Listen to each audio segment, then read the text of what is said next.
ಆತ್ಮೀಯ ಸಹಕಾರಿ ಬಂಧುಗಳಿಗೆ ಆದರದ ಸ್ವಾಗತ. ಮೊದಲನೇದಾಗಿ ದೀಪಾವಳಿ ಹಬ್ಬದ ಶುಭಾಶಯಗಳನ್ನು ಎಲ್ಲರಿಗೂ ಕೋರ್ತಾ ಇವತ್ತಿನ ಸಂಚಿಕೆಯನ್ನು ಪ್ರಾರಂಭಿಸಲಿಕ್ಕೆ ತಮ್ಮೆಲ್ಲರ ಅನುಮತಿಯನ್ನು ಕೇಳ್ತಾ ಇದ್ದೇನೆ. ಕರವೀರ ಮಾಹಿತಿ ಮಾಲಿಕೆಯ 77ನೇ ಸಂಚಿಕೆಯಲ್ಲಿ ನಾವಿದ್ದೇವೆ. ಇತ್ತೀಚೆಗೆ ತಿದ್ದುಪಡಿಯಾದಂತಹ ಸಹಕಾರ ಸಂಘಗಳ ಕಾಯ್ದೆಯ ತಿದ್ದುಪಡಿ ಅಂಶಗಳನ್ನು ವಿಶ್ಲೇಷಣೆ ಮಾಡೋಣ ಅಂತ ನಾವು ಅನ್ಕೊಂಡಿದ್ವಿ. ಕಳೆದ 3 ಸಂಚಿಕೆಯಿಂದ ಸೌಹಾರ್ದ ಕಾಯ್ದೆಯಲ್ಲಿ ಆಗಿರುವಂತಹ ವಿಶ್ಲೇಷಣೆಯನ್ನ ತಿದ್ದುಪಡಿಯನ್ನ ನಾವು ವಿಶ್ಲೇಷಣೆ ಮಾಡಿದ್ವಿ. ಹಾಗೆ ಇವತ್ತಿಂದ ಸಹಕಾರ ಸಂಘಗಳ ಕಾಯ್ದೆ ಅದರಲ್ಲಾಗಿರುವ ತಿದ್ದುಪಡಿಗಳ ಬಗ್ಗೆ ನಾವು ಇವತ್ತಿಂದ ತಿಳ್ಕೊಳ್ಳಿಕ್ಕೆ ಪ್ರಯತ್ನ ಮಾಡೋಣ. ಸ್ನೇಹಿತರೆ, ಮತ್ತೊಮ್ಮೆ ನಿಮಗೆಲ್ಲರಿಗೂ ಈ ಅವಧಿಗೆ ಸ್ವಾಗತವನ್ನು ಕೋರ್ತಾ ವಿಷಯವನ್ನು ಪ್ರಸ್ತಾಪ ಮಾಡ್ತೇನೆ. ತಮಗೆಲ್ಲರಿಗೂ ಗೊತ್ತಿರೋ ಹಾಗೆ ಸೆಪ್ಟೆಂಬರ್ 12ನೇ ತಾರೀಕು ನಮ್ಮ ಕರ್ನಾಟಕ ರಾಜ್ಯಪತ್ರದಲ್ಲಿ ವಿಶೇಷವಾಗಿ ಸ್ಪೆಷಲ್ ಗೆಜೆಟಿಯರಿ ಸ್ಪೆಷಲ್ ಆಗಿ ಪ್ರಕಟಣೆಗೊಂಡಿರುವಂತಹ ಒಂದು ರಾಜ್ಯಪತ್ರದಲ್ಲಿ ನಮ್ಮ ಕರ್ನಾಟಕ ಸಹಕಾರ ಸಂಘಗಳ ಕಾಯ್ದೆಗೆ ಅನೇಕ ತಿದ್ದುಪಡಿಗಳನ್ನು ತರಲಾಗಿದೆ. ಅದರ ಬಗ್ಗೆ ಇವತ್ತಿಂದ ಈ ಸಂಚಿಕೆಯಿಂದ ಕೆಲವೊಂದು ಮಾಹಿತಿಗಳನ್ನ ತಿಳ್ಕೊಳ್ತಾ ಹೋಗೋಣ. ಹಿಂದಿನ ಅವಧಿಯಲ್ಲಿ ಇದ್ದಂಗೆ ಏನೇನು ನಾವು ವಿಶ್ಲೇಷಣೆ ಮಾಡ್ಬೋದು ಅಂತ ಹೇಳಿದ್ರೆ, ಈಗ ಏನು ತಿದ್ದುಪಡಿ ಆಗಿದೆ ಕಾಯ್ದೆ ಅದರ ಅಂಶವನ್ನು ನೋಡೋಣ. ಹಾಗೆ ಆ ತಿದ್ದುಪಡಿಗಿಂತ ಮೊದಲು ಏನಿತ್ತು ಅಂಶ ಅದನ್ನು ನೋಡ್ಕೊಳ್ಳೋಣ. ಕಾಯ್ದೆ ತಿದ್ದುಪಡಿ ಆಗಿನ ತಿದ್ದುಪಡಿಯಿಂದಾಗಿ ಆಗಿರುವಂತಹ ಬದಲಾವಣೆಗಳ ಬಗ್ಗೆ ನೋಡೋಣ. ಹಾಗೆ ಕಾಯ್ದೆಯ ತಿದ್ದುಪಡಿ ಹಿನ್ನೆಲೆ ಏನು ಅಂತ ತಿಳ್ಕೊಳ್ಳೋಣ. ಯಾವ ಕಾರಣಕ್ಕೆ ಆಗಿರಬಹುದು ಅಂತ, ಆ ಬದಲಾವಣೆಯ ಪರಿಣಾಮ ಏನು, ಆ ಬದಲಾವಣೆಯನ್ನ ಹೇಗೆ ಅಳವಡಿಸ್ಕೊಳ್ಬೇಕು ಅಥವಾ ಅನುಸರಣಾ ಕ್ರಮ ಏನು, ಇದಿಷ್ಟನ್ನ ಒಂದೊಂದು ತಿದ್ದುಪಡಿಗೂ ಇಷ್ಟು ಅಂಶಗಳನ್ನು ವಿಶ್ಲೇಷಣೆ ಮಾಡ್ತಾ ಹೋಗೋಣ. ಆಗ ನಮಗೆ ಒಂದಿಷ್ಟು ಕ್ಲಾರಿಟಿ ಸಿಗತ್ತೆ ಅನ್ನೋದು ನನ್ನ ಅಭಿಪ್ರಾಯ. ಸ್ನೇಹಿತರೆ, ಮೊದಲನೇದಾಗಿ ಕಾಯ್ದೆಯ ತಿದ್ದುಪಡಿಯಲ್ಲಿ ಮೊದಲನೇ ತಿದ್ದುಪಡಿ ಸಂಕ್ಷಿಪ್ತ ಹೆಸರು ಮತ್ತು ಪ್ರಾರಂಭ, ಅದು ನಮಗೆ ಅಗತ್ಯ ಇಲ್ಲ. ಎರಡನೇ ತಿದ್ದುಪಡಿ ಏನಿತ್ತು ಅಂದ್ರೆ ಪ್ರಕರಣ 2ರ ತಿದ್ದುಪಡಿ. ಅದರಲ್ಲಿ ಒಂದು ದೊಡ್ಡ ಬದಲಾವಣೆ ಆಗಿದೆ. ಏನಂದ್ರೆ, ನೆರವು ಪಡೆದ ಸಂಘ, ಅಸಿಸ್ಟೆಡ್ ಸೊಸೈಟಿ ಅನ್ನೋ ಪದವನ್ನ ತುಂಬಾ ವಿಸ್ತಾರ ಮಾಡಿದ್ದಾರೆ, ತುಂಬಾ ಎಡಿಷನಲ್ ಸೇರಿಸಿದ್ದಾರೆ. ನೆರವು ಪಡೆದ ಸಂಘ ಅನ್ನೋಂತ ಡೆಫಿನಿಷನ್ ಅನ್ನ ಅದರ ವ್ಯಾಪ್ತಿಯನ್ನ ತುಂಬಾ ಬದಲಾವಣೆ ಮಾಡಿದ್ದಾರೆ. ಹಾಗಾಗಿ ಅದರ ಬಗ್ಗೆ ಇವತ್ತಿನ ಇದರಲ್ಲಿ ತಿಳ್ಕೊಳ್ಳೋಣ. ನೆರವು ಪಡೆದ ಸಂಘ ಅನ್ನುವ ಡೆಫಿನಿಷನ್ ಅನ್ನ ಅವರ ಚೇಂಜ್ ಮಾಡಿರುವಂತದ್ದು ನೀವು ನೋಡ್ತಾ ಇದ್ದೀರಿ. ನೆರವು ಪಡೆದ ಸಂಘ ಅಂದ್ರೆ ಕೇಂದ್ರ ಸರ್ಕಾರ ಅಥವಾ ರಾಜ್ಯ ಸರ್ಕಾರ ಅಥವಾ ಜಿಲ್ಲಾ ಪಂಚಾಯಿತಿ ಅಥವಾ ತಾಲೂಕು ಪಂಚಾಯಿತಿ, ಗ್ರಾಮ ಪಂಚಾಯಿತಿ, ಮಹಾನಗರ ಪಾಲಿಕೆಗಳು, ಹೀಗೆ ಅನೇಕ ಎಲ್ಲ ಸರ್ಕಾರದ ಎಲ್ಲ ಅಂಗ ಸಂಸ್ಥೆಗಳಿಂದ ಯಾವುದೇ ರೀತಿಯಲ್ಲಿ ಧನ ಸಹಾಯ, ಷೇರು ಬಂಡವಾಳ ಇರ್ಬೋದು, ಸಾಲ ಇರ್ಬೋದು, ಅನುದಾನ ಇರ್ಬೋದು, ಅಥವಾ ಬಡ್ಡಿ ಮರುಪಾವತಿಯಲ್ಲಿ ಸಬ್ಸಿಡಿ ಇರ್ಬೋದು, ಬಡ್ಡಿ ರಿಯಾಯಿತಿ ಇರ್ಬೋದು, ಈ ರೀತಿ ಯಾವುದೇ ರೀತಿಯ ಅನುಕೂಲಗಳನ್ನ ಪಡೆದುಕೊಂಡಲ್ಲಿ ಅಂತಹ ಸಂಘಗಳು ನಮ್ಮ ಈ ವ್ಯಾಪ್ತಿಯಲ್ಲಿ ಬರುತ್ತೆ ಅನ್ನೋದನ್ನ ಈಗ ಸ್ಪಷ್ಟಪಡಿಸಿದ್ದಾರೆ. ಅಂದ್ರೆ ಪರಿಭಾಷೆಯಲ್ಲಿ ಏನಾಗತ್ತೆ ಅಂದ್ರೆ, ಮೊದಲು ಹೀಗಿತ್ತು, ಅಷ್ಟೇ ಇತ್ತು ನೋಡಿ. ಮೊದಲು ಹೇಗಿತ್ತು ಅಂದ್ರೆ, ಪರಿಭಾಷೆ ಸಹಾಯ ಪಡೆದ ಸಂಘ ಅನ್ನೋಂತ ಸಾಲ ಅಥವಾ ಬಡ್ಡಿ ಮರುಪಾವತಿಗಾಗಿ ಸರ್ಕಾರದಿಂದ ಷೇರು ಬಂಡವಾಳ ಅಥವಾ ನೆರವನ್ನು ಪಡೆದುಕೊಂಡಿರುವ ಸಹಕಾರ ಸಂಘ ಅಂತಿತ್ತು. ಅದನ್ನ ಅಮೂಲಾಗ್ರವಾಗಿ ಬದಲಾಯಿಸಿದ್ದಾರೆ. ಈಗ ಈ ಬದಲಾವಣೆಯ ಪರಿಣಾಮ ಏನೇನು ಬದಲಾವಣೆ ಆಗಿದೆ ಅನ್ನೋದು ನೋಡ್ತಾ ಬರೋಣ. ಸಹಾಯ ಪಡೆದ ಸಂಘ ಅಥವಾ ಅಸಿಸ್ಟೆಂಟ್ ಸೊಸೈಟಿ ಅಥವಾ ನೆರವು ಪಡೆದ ಸಂಘ ಅನ್ನೋದನ್ನ ತುಂಬಾ ವಿಸ್ತಾರ ಮಾಡಿದ್ದಾರೆ. ಈಗ ಗಣನೀಯ ವಿಸ್ತಾರ ಮಾಡಿದ್ದಾರೆ. ಈ ಹೊಸ ವ್ಯಾಖ್ಯಾನದ ಪ್ರಕಾರ ಅರ್ಬನ್ ಕೋಆಪರೇಟಿವ್ ಬ್ಯಾಂಕ್ಗಳಿಗೆ ಹೊರತುಪಡಿಸಿದಂತೆ ಯಾವುದೇ ಒಂದು ಸಹಕಾರ, ಈಗ ಹೇಳಿದ ಸಹಕಾರ ಸಂಘ ಯಾವುದೇ ಒಂದು ಮೂಲಗಳಿಂದ, ಈಗ ಹೇಳಿರುವಂತಹ ಮೂಲಗಳಿಂದ ನೆರವನ್ನ ಪಡೆದ್ರೆ ಅದಷ್ಟು ನೆರವು ಪಡೆದ ಸಂಘ ಅನ್ನೋ ಡೆಫಿನಿಷನ್ ಅಲ್ಲಿ ಬರುತ್ತೆ. ಅಂದ್ರೆ ಈ ಬದಲಾವಣೆ ಏನಾಗಿದೆ ಅಂದ್ರೆ, ಈ ಅಸಿಸ್ಟೆಡ್ ಸೊಸೈಟಿ ಅನ್ನುವ ಡೆಫಿನಿಷನ್ನಿನ ವಿಸ್ತಾರ ಮಾಡಿದ್ದಾರೆ ವ್ಯಾಪ್ತಿದು. ಸ್ಥಳೀಯ ಸಂಸ್ಥೆಗಳಿಂದ ಹಿಡಿದು ಸಂಸದರು, ವಿಧಾನ ಮಂಡಲದ ಸದಸ್ಯರ ಅನುದಾನದಿಂದ ಹಿಡಿದು ಇವೆಲ್ಲ ಮೊದಲು ಇರಲಿಲ್ಲ. ನಿಗಮ ಮಂಡಳಿಗಳಿಂದ ಪಡೆದಂತ ನೆರವನ್ನು ಕೂಡ ಸ್ಪಷ್ಟವಾಗಿ ಸೇರಿಸಲಾಗಿದೆ. ಹಾಗಾಗಿ ಬರೀ ಸಹಾಯ ಒಂದೇ ಅಲ್ಲ, ರಿಯಾಯಿತಿ ಕೂಡ ಸೇರ್ಪಡೆಯಾಗಿದೆ. ಹಣಕಾಸಿನ ನೆರವು ಅಲ್ಲದೆ ತೆರಿಗೆ ರಿಯಾಯಿತಿ ಪಡೆದಿದ್ರೆ ಅದನ್ನು ಕೂಡ ನೆರವು ಪಡೆದ ಸಂಘ ಅಂತ ಅನ್ನೋ ವ್ಯಾಪ್ತಿಗೆ ಸೇರಿಸಿದೆ. ಸಂಘದ ಸರ್ಕಾರದಿಂದ ನೆರವು ಪಡೆದ ಸಂಘ ಅನ್ನೋ ಡೆಫಿನಿಷನ್ ಅಲ್ಲಿ ತುಂಬಾ ವಿಸ್ತರಣೆ ಆಗಿದೆ.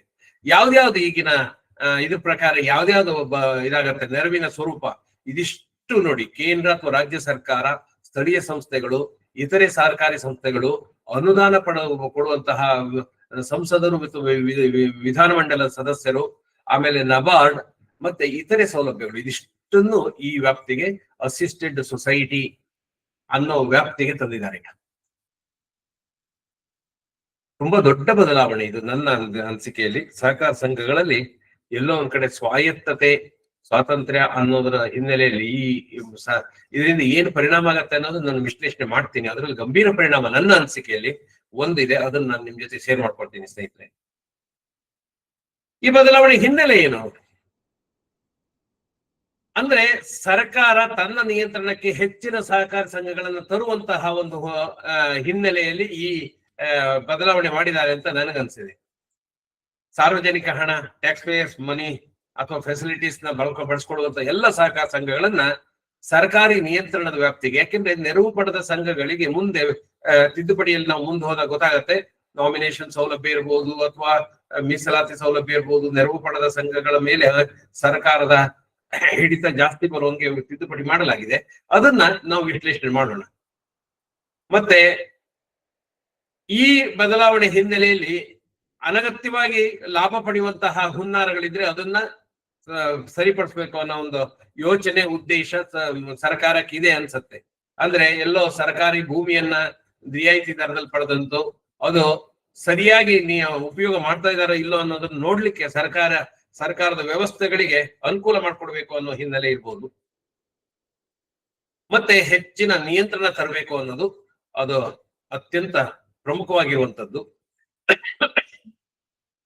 ಅದು ಒಂದು. ಮತ್ತೆ ಪಾರದರ್ಶಕತೆ ಬರುತ್ತೆ ಅನ್ನೋದು ಅದರ ಉದ್ದೇಶಗಳಲ್ಲಿ ಹೇಳಿರುವಂತದ್ದು. ಆದ್ರೆ ಪಾರದರ್ಶಕತೆ ಬರಬೇಕು ಅನ್ನೋದು ಸರ್ಕಾರದ ಅಪೇಕ್ಷೆ ಇರ್ಲಿ. ಇದು ಬದಲಾವಣೆ ಹಿನ್ನೆಲೆ, ಈ ನಿಯಂತ್ರಣದ ವ್ಯವಸ್ಥೆಗೆ ತರಬೇಕು ಅನ್ನೋದು. ಇದ್ರ ಪರಿಣಾಮ ಏನಾಗುತ್ತೆ? ಪರಿಣಾಮ ನೇರವಾಗಿ ಸರ್ಕಾರದ ಹಸ್ತಕ್ಷೇಪ ಜಾಸ್ತಿ ಆಗತ್ತೆ. ಯಾಕೆಂದ್ರೆ ಎಲ್ಲದು ನೆರವು ಪಡೆದ ಸಂಸ್ಥೆ ಅನ್ನೋ ಡೆಫಿನೇಷನ್ ಅಲ್ಲಿ ಬರ್ತೀವಿ. ನೆರವು ಪಡೆದ ಸಂಸ್ಥೆ ಅನ್ನೋ ಡೆಫಿನೇಷನ್ ಅಲ್ಲಿ ಬಂದ್ರೆ ಆವಾಗ ಸರ್ಕಾರದ ನಿಯಂತ್ರಣ ಜಾಸ್ತಿ ಆಗತ್ತೆ. ಅದರ ಮೇಲೆ ಸರ್ಕಾರದ ಪ್ರತಿನಿಧಿಗಳನ್ನ ಮಂಡಳಿಗೆ ನಾಮಿನೇಷನ್ ಮಾಡ್ಲಿಕ್ಕೆ ಅವಕಾಶ ದೊರೆಯುತ್ತೆ. ಹಾಗೆ ರಿಜಿಸ್ಟ್ರಾರ್ ಅವರ ನಿಯಂತ್ರಣ ಕೂಡ ಜಾಸ್ತಿ ಆಗತ್ತೆ. ಸರ್ಕಾರದ ಡೈರೆಕ್ಟ್ ಆಗಿ ಆಡಳಿತ ಮಾಡುವಂತಹ ರಿಜಿಸ್ಟ್ರಾರ್ ಅವರ ನಿಯಂತ್ರಣ ಕೂಡ ಜಾಸ್ತಿ ಆಗತ್ತೆ. ಇದು ಪರಿಣಾಮ ಆಗುವಂಥದ್ದು. ಇದರಿಂದಾಗಿ ಸಹಕಾರಿ ಸಂಸ್ಥೆಗಳಿಗೆ ಏನಾಗತ್ತೆ, ಒಂದಿಷ್ಟು ಅಡ್ಮಿನಿಸ್ಟ್ರೇಟಿವ್ ಟೆನ್ಷನ್ ಶುರುವಾಗತ್ತೆ. ನೆರವು ಪಡೆದ ಸಂಘ ಅನ್ನೋ ವ್ಯಾಪ್ತಿಗೆ ಒಳಪಡದೇ ಇರುವಂತಹ ಅನೇಕ ಸಂಘ ಸಂಸ್ಥೆಗಳು ಈಗ ಕಟ್ಟುನಿಟ್ಟಾಗಿ ಸರ್ಕಾರಿ ನಿಯಮಗಳು, ಲೆಕ್ಕ ಪರಿಶೋಧನೆ ಮತ್ತು ಆಡಳಿತಾತ್ಮಕ ಅವಶ್ಯಕತೆಗಳಿಗೆ ಒಳಪಡುತ್ತದೆ. ಲೆಕ್ಕ ಪರಿಶೋಧನೆ ಎಲ್ಲರೂ ಮಾಡಿಸ್ಬೇಕು, ಓಕೆ. ಆದ್ರೆ ನೆರವು ಪಡೆದ ಸಂಘಗಳಲ್ಲಿ ಅನೇಕ ಎಡಿಷನಲ್ ನಿಯಂತ್ರಣ ಬರಬಹುದು ಅನ್ನೋ ನಿರೀಕ್ಷೆ ಇದೆ. ಮತ್ತೆ ನಬಾರ್ಡ್ ಇದರಿಂದ ಸಾಲದ ಗ್ಯಾರಂಟಿ ತಗೊಂಡಿದ್ರೆ ಅವರ ಹಿಡಿತ ಕೂಡ ಜಾಸ್ತಿ ಆಗತ್ತೆ. ನಬಾರ್ಡ್ ಕೂಡ ನಿಯಂತ್ರಣ ಅಂದ್ರೆ ಮಲ್ಟಿ ಲೆವೆಲ್ ಕಂಟ್ರೋಲ್ ಆಗುವಂತಹ ಸಾಧ್ಯತೆ ಇದೆ. ಇದು ನನ್ನ ಅನಿಸಿಕೆಯಲ್ಲಿ ನೆರವು ಪಡೆದ ಸಂಘಗಳ ಮೇಲೆ ನೇರವಾಗಿ ಆಗುವಂತ ಪರಿಣಾಮ.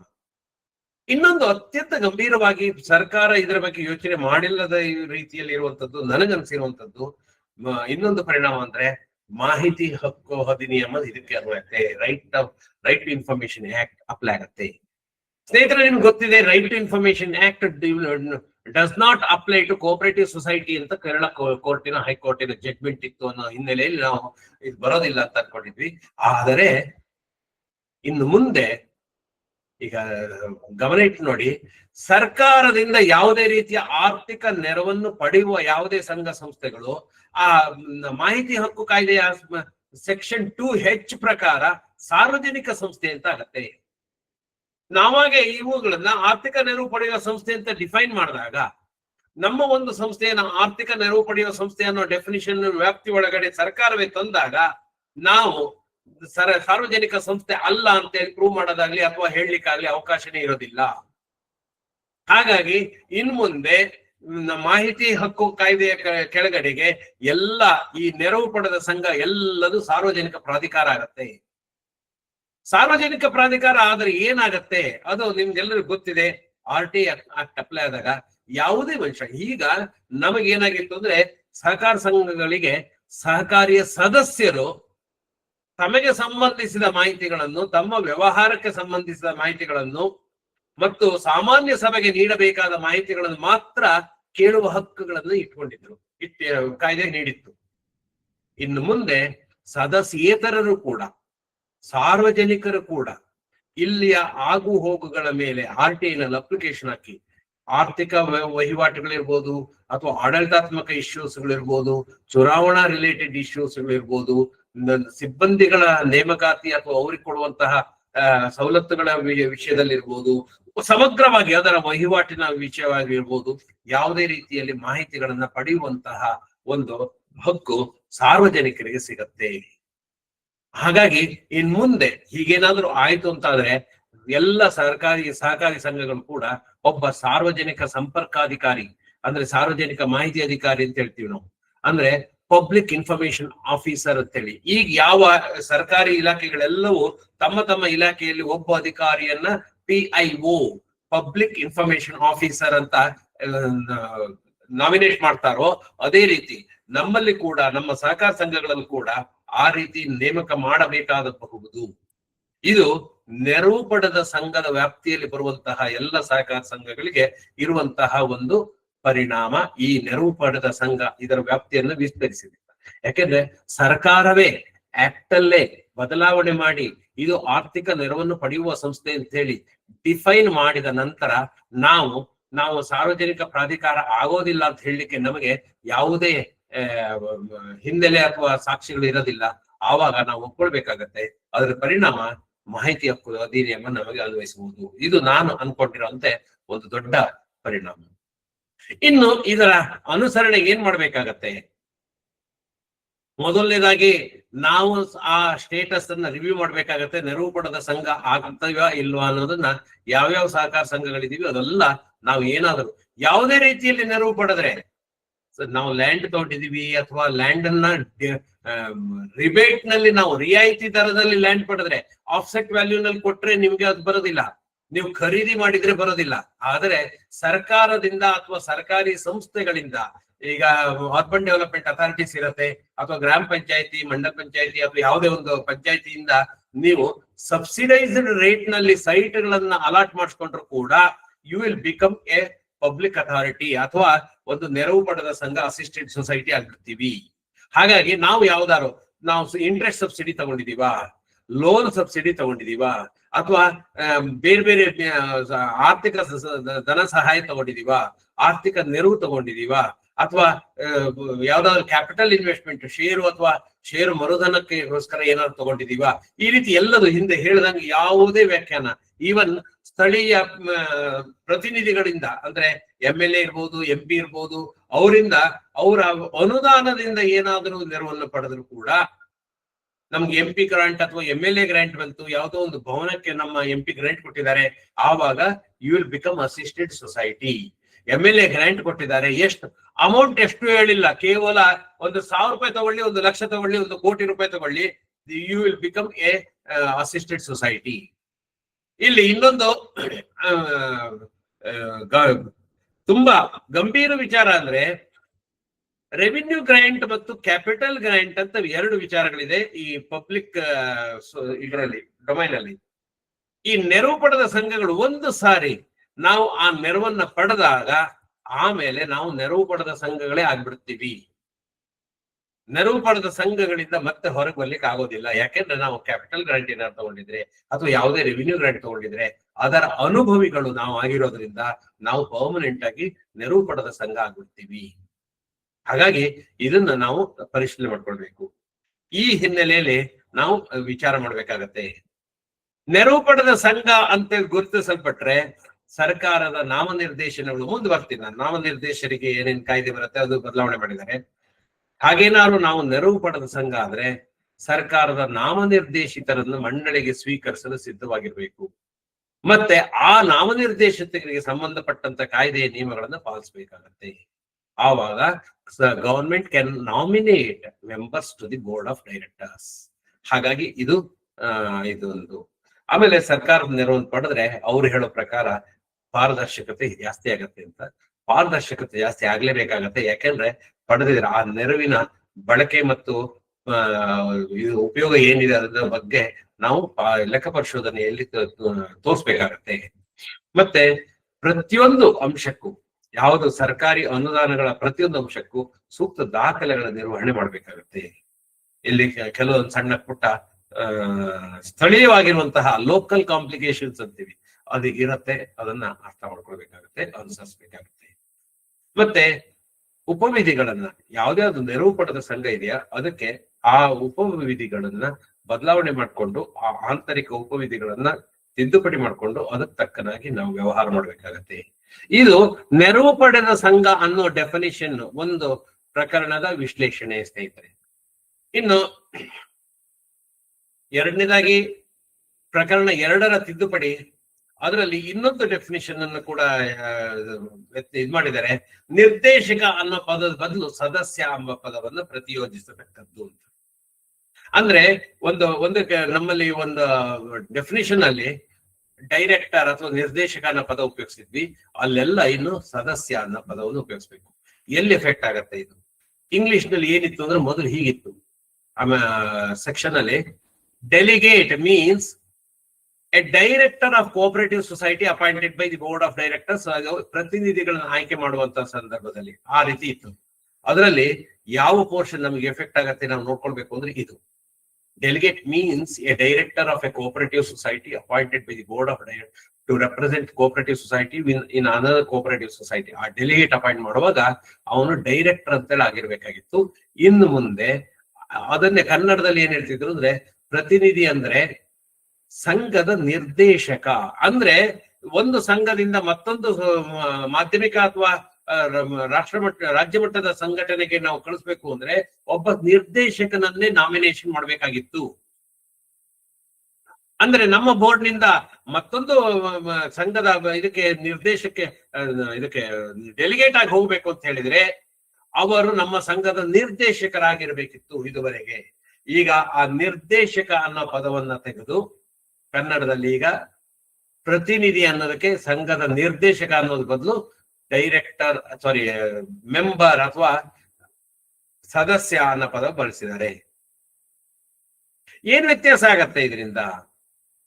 ಸಂಘದ ನಿರ್ದೇಶಕರನ್ನ ಡೆಲಿಗೇಟ್ ಮಾಡೋ ಬದಲು ಸಂಘದ ಯಾವುದೇ ಸದಸ್ಯರನ್ನು ಕೂಡ ಡೆಲಿಗೇಟ್ ಮಾಡುವಂತಹ ಅವಕಾಶ ಸಿಗತ್ತೆ. ಆಕ್ಚುಲಿ 20ರಲ್ಲಿ ಮೆಂಬರ್ ಅಂತಾನೆ ಇದ್ದಿದ್ದನ್ನ ಡೈರೆಕ್ಟರ್ ಅಂತಾಗಿ ಕನ್ವರ್ಟ್ ಮಾಡಿದ್ರು. ಅಂದ್ರೆ ಮೊದಲು ಮೆಂಬರ್ ಅಂತಾನೆ ಇತ್ತು, ಸದಸ್ಯ ಅನ್ನೋ ಪದವನ್ನೇ ಇತ್ತು. ಅದನ್ನ 21ರಲ್ಲಿ ಬದಲಾವಣೆ ಮಾಡಿ ನಿರ್ದೇಶಕ ಅನ್ನೋ ಪದವನ್ನ ಹಾಕಿದ್ರು. 21ರಲ್ಲಿ ಬದಲಾವಣೆ ಮಾಡಿತ್ತು. ನಂತರ ಈಗ ಆ ನಿರ್ದೇಶಕ ಪದವನ್ನು ತೆಗೆದು ಮತ್ತೆ ಸದಸ್ಯ ಅನ್ನೋ ಪದವನ್ನು ಪ್ರತಿಯೋಜಿಸಲಾಗಿದೆ. ಆದ್ರೆ ಹಿಂದಿನ ಬದಲಾವಣೆಗೂ ಈಗಿನ ಬದಲಾವಣೆಗೂ ಏನಾಗಿದೆ ಅಂದ್ರೆ, ಹಿಂದೆ ಆಡಳಿತ ಮಂಡಳಿಯ ಸದಸ್ಯ ಅನ್ನೋ ಪದ ಇತ್ತು, ಈಗ ಸಹಕಾರಿ ಸಂಘದ ಸದಸ್ಯ ಅಂತ ಮಾಡಿದ್ದಾರೆ. ಅಲ್ಲಿಗೆ ಏನಾಯ್ತು, ಆಡಳಿತ ಮಂಡಳಿಯ ಸದಸ್ಯ ಅಂದ್ರೆ ನಿರ್ದೇಶಕ, ಆದ್ರೆ ಈಗ ಸಹಕಾರ ಸಂಘದ ಸದಸ್ಯ ಅಂತ ಮಾಡಿದ್ದಾರೆ. ಅಂದರೆ ಯಾವುದೇ ಆರ್ಡಿನರಿ ಮೆಂಬರ್, ಸಾಮಾನ್ಯ ಸದಸ್ಯರು ಕೂಡ ಆಗ್ತಾರೆ. ಇದು ಈಗಿನ ಬದಲಾವಣೆ. ಬೇರೆ ಪ್ರತಿನಿಧಿಗಳಲ್ಲಿ ಸೆಕೆಂಡರಿ ಅಥವಾ ಟರ್ಷಿಯರಿ ಸೊಸೈಟಿಗಳಲ್ಲಿ ಪ್ರತಿನಿಧಿಯಾಗಿ ಹೋಗ್ಲಿಕ್ಕೆ, ಮಹಾಸಭೆಗೆ ಹೋಗ್ಲಿಕ್ಕೆ, ಅದಕ್ಕೆ ಹೋಗ್ಲಿಕ್ಕೆ ಆಗಿರುವಂಥದ್ದು. ಇದು ಎಲ್ಲ ಒಂದ್ ಕಡೆಗೆ ಪರಿಣಾಮ ಏನಾಗತ್ತೆ ನಮಗನ್ಸುತ್ತೆ, ಒಂದೊಂದ್ಸಾರಿ ನಿರ್ದೇಶಕರೇ ಎಲ್ಲ ಕಡೆಗೆ ಹೋಗೋದ್ ಬದಲು ನಾವು ಪ್ರಜಾಸತ್ತಾತ್ಮಕವಾಗಿ ನಮ್ಗೆ ಡೆಮೊಕ್ರೆಟಿಕ್ ಪ್ರಿನ್ಸಿಪಲ್ ಪ್ರಕಾರ ಯಾವುದೇ ಸದಸ್ಯರನ್ನು ನೇಮಕ ಮಾಡ್ಬೋದು ಅಂತ. ಆದ್ರೆ ಕಾರ್ಯಾಚರಣೆಯಲ್ಲಿ ತುಂಬಾ ಸವಾಲನ್ನು ಒಡ್ಡತ್ತೆ ಇದು. ನಮಗೆ ಡೆಲಿಗೇಟ್ ಮಾಡುವಾಗ ಯಾರನ್ನ ಮಾಡ್ಬೇಕು, ಡೈರೆಕ್ಟರ್ಸ್ ಅನ್ನು ಮಾಡೋದಿದ್ರೆ ನಮಗ್ ಗೊತ್ತಿರ್ತದೆ ಯಾವ್ಯಾವ ಡೈರೆಕ್ಟರ್ಸ್ ಏನೇನು ಅರ್ಹತೆ ಇರುತ್ತೆ ಅಂತ. ಇಲ್ಲದ್ರೆ ಸದಸ್ಯರನ್ನ ಮಾಡ್ಬೇಕು ಅಂತ ಹೇಳಿದ್ರೆ ಯಾವ ಸದಸ್ಯರನ್ನ ಮಾಡ್ಬೇಕು ಅನ್ನೋದನ್ನ ತುಂಬಾ ಗಂಭೀರವಾಗಿ ನೋಡ್ಬೇಕಾಗತ್ತೆ. ಅದನ್ನ ಹಿಂದೆಲ್ಲ ನಿರ್ದೇಶಕ ಮಂಡಳಿಯಲ್ಲಿ ಯಾರೋ ಆ ಕ್ಷೇತ್ರದಲ್ಲಿ ಅನುಭವ ಇದ್ದವ್ರನ್ನ ನಾವು ಕಳಿಸ್ತಿದ್ವಿ, ಡೆಲಿಗೇಟ್ ಮಾಡ್ತಿದ್ವಿ. ಈಗ ಸದಸ್ಯರಿಂದ ಆಯ್ಕೆ ಅಂದ್ರೆ ಆಯ್ಕೆಯ ಚಾಯ್ಸ್ ಏನಿದೆ ಅದು ನಮಗೆ ವಿಸ್ತಾರ ಆಗಿದೆ. ನಿರ್ದೇಶಕರಿಂದ ಸದಸ್ಯರಿಗೆ ವಿಸ್ತಾರ ಆಗಿದೆ. ಇದರ ಹಿನ್ನೆಲೆ ಏನು ಅದನ್ನ ನಾನು ವಿಶ್ಲೇಷಣೆ ಮಾಡ್ಲಿಕ್ಕೆ ಹೋಗೋದಿಲ್ಲ ಇದು ಒಂದು ಅಂಶಕ್ಕೆ. ಯಾಕೆಂದ್ರೆ ಓಕೆ ಅದನ್ನ ನಾನು ಹೇಳ್ದೆ ಇರೋದೇ ಒಳ್ಳೇದು. ಇದ್ರ ಪರಿಣಾಮ ಏನಾಗತ್ತೆ ಅಥವಾ ಅನುಸರಣೆ ಹೇಗೆ ಮಾಡ್ಬೇಕು? ಇದಕ್ಕೆ ಒಂದನೇದಾಗಿ ಉಪವಿಧಿಗಳಲ್ಲಿ ನಮ್ಮಲ್ಲಿ ಎಲ್ಲಾದ್ರೂ ಸಂಘಕ್ಕೆ ಪ್ರತಿನಿಧಿಗಳನ್ನ ನೇಮಕ ಮಾಡುವ ಬಗ್ಗೆ ಈ ನಿಯಮಗಳಿದ್ರೆ ಅದಕ್ಕೆ ನಿಯಮಗಳಿಗೆ ತಿದ್ದುಪಡಿ ತಂದ್ಕೊಳ್ಬೇಕು. ಮತ್ತೆ ಪ್ರತಿನಿಧಿಗಳ ಆಯ್ಕೆ ಪ್ರಕ್ರಿಯೆ ಚೇಂಜ್ ಆಗತ್ತೆ. ಈಗ ಕೇವಲ ಮಂಡಳಿಯ ಸದಸ್ಯರನ್ನು ಮಾತ್ರ ಮಾಡ್ತಿದ್ವಿ, ಅದಕ್ಕೆ ಈಗ ಬೇರೆಯವರನ್ನು ಸದಸ್ಯರನ್ನು ಪರಿಗಣಿಸಬೇಕಾಗತ್ತೆ. ಹಾಗೆ ಸದಸ್ಯರನ್ನ ಆಯ್ಕೆ ಮಾಡುವಂತ ಪ್ರಕ್ರಿಯೆಯಲ್ಲಿ ಅರ್ಹತೆಗಳು ಏನಿದೆ ಅನ್ನೋದನ್ನ ಅವರಿಗೆ ನಾವು ನಿಗದಿ ಮಾಡ್ಕೊಳ್ಬೇಕಾಗತ್ತೆ. ಇದು ನಮಗೆ ಇಂಟರ್ನಲ್ ನಾವು ಮಾಡ್ಕೊಳ್ಬೇಕಾಗುವಂತಹ ಕೆಲವೊಂದು ಬದಲಾವಣೆಗಳು, ಅನುಸರಣೆಗಳು. ಸೊ ಇದಾಗಿತ್ತು ಎರಡನೇ ಪ್ರಕರಣದ ತಿದ್ದುಪಡಿಯ ಒಂದು ಭಾಗ. ಹಾಗೆ ಎರಡನೇ ಪ್ರಕರಣದಲ್ಲಿ ಇನ್ನೂ ಒಂದು ತಿದ್ದುಪಡಿಯಾಗಿದೆ. ಅದರಲ್ಲಿ ಪ್ರಕರಣ ಖಂಡ ಮೂರನೇ ಖಂಡದ E21 ತರುವಾಯ ಇಂಥದ್ದು ಸೇರಿಸ್ಬೇಕು ಅಂತ. ಏನು? ಜಿಲ್ಲಾ ಸಹಕಾರ ಒಕ್ಕೂಟ ಅಂದ್ರೆ ಜಿಲ್ಲೆಯಲ್ಲಿರುವ ವಿವಿಧ ರೀತಿಯ ಸಹಕಾರ ಸಂಘಗಳ ಸದಸ್ಯರು ಸಿಬ್ಬಂದಿಗಳಲ್ಲಿ ಇದೆಲ್ಲ ಇದು ಒಂದು ಅಂದ್ರೆ ಇದುವರೆಗೆ ಸಹಕಾರಿ ಸಂಘಗಳಲ್ಲಿ ಜಿಲ್ಲಾ ಒಕ್ಕೂಟದ ಬಗ್ಗೆ ಎಲ್ಲೂ ಮೆನ್ಷನ್ ಇರಲಿಲ್ಲ. ಇನ್ನು ಮುಂದೆ ಅದು ಕೂಡ ಬರ್ತದೆ. ಎಲ್ಲಿ ಬರ್ತದೆ ಅದು? ಈಗ ಮೊದಲು E21 ಇತ್ತು, E3 ಇತ್ತು. ಅಲ್ಲಿ ಮಧ್ಯದಲ್ಲಿ E22 ಅನ್ನೋ ಒಂದು ಇದನ್ನ ಖಂಡವನ್ನ ಈಗ ಸೇರಿಸಿದ್ದಾರೆ.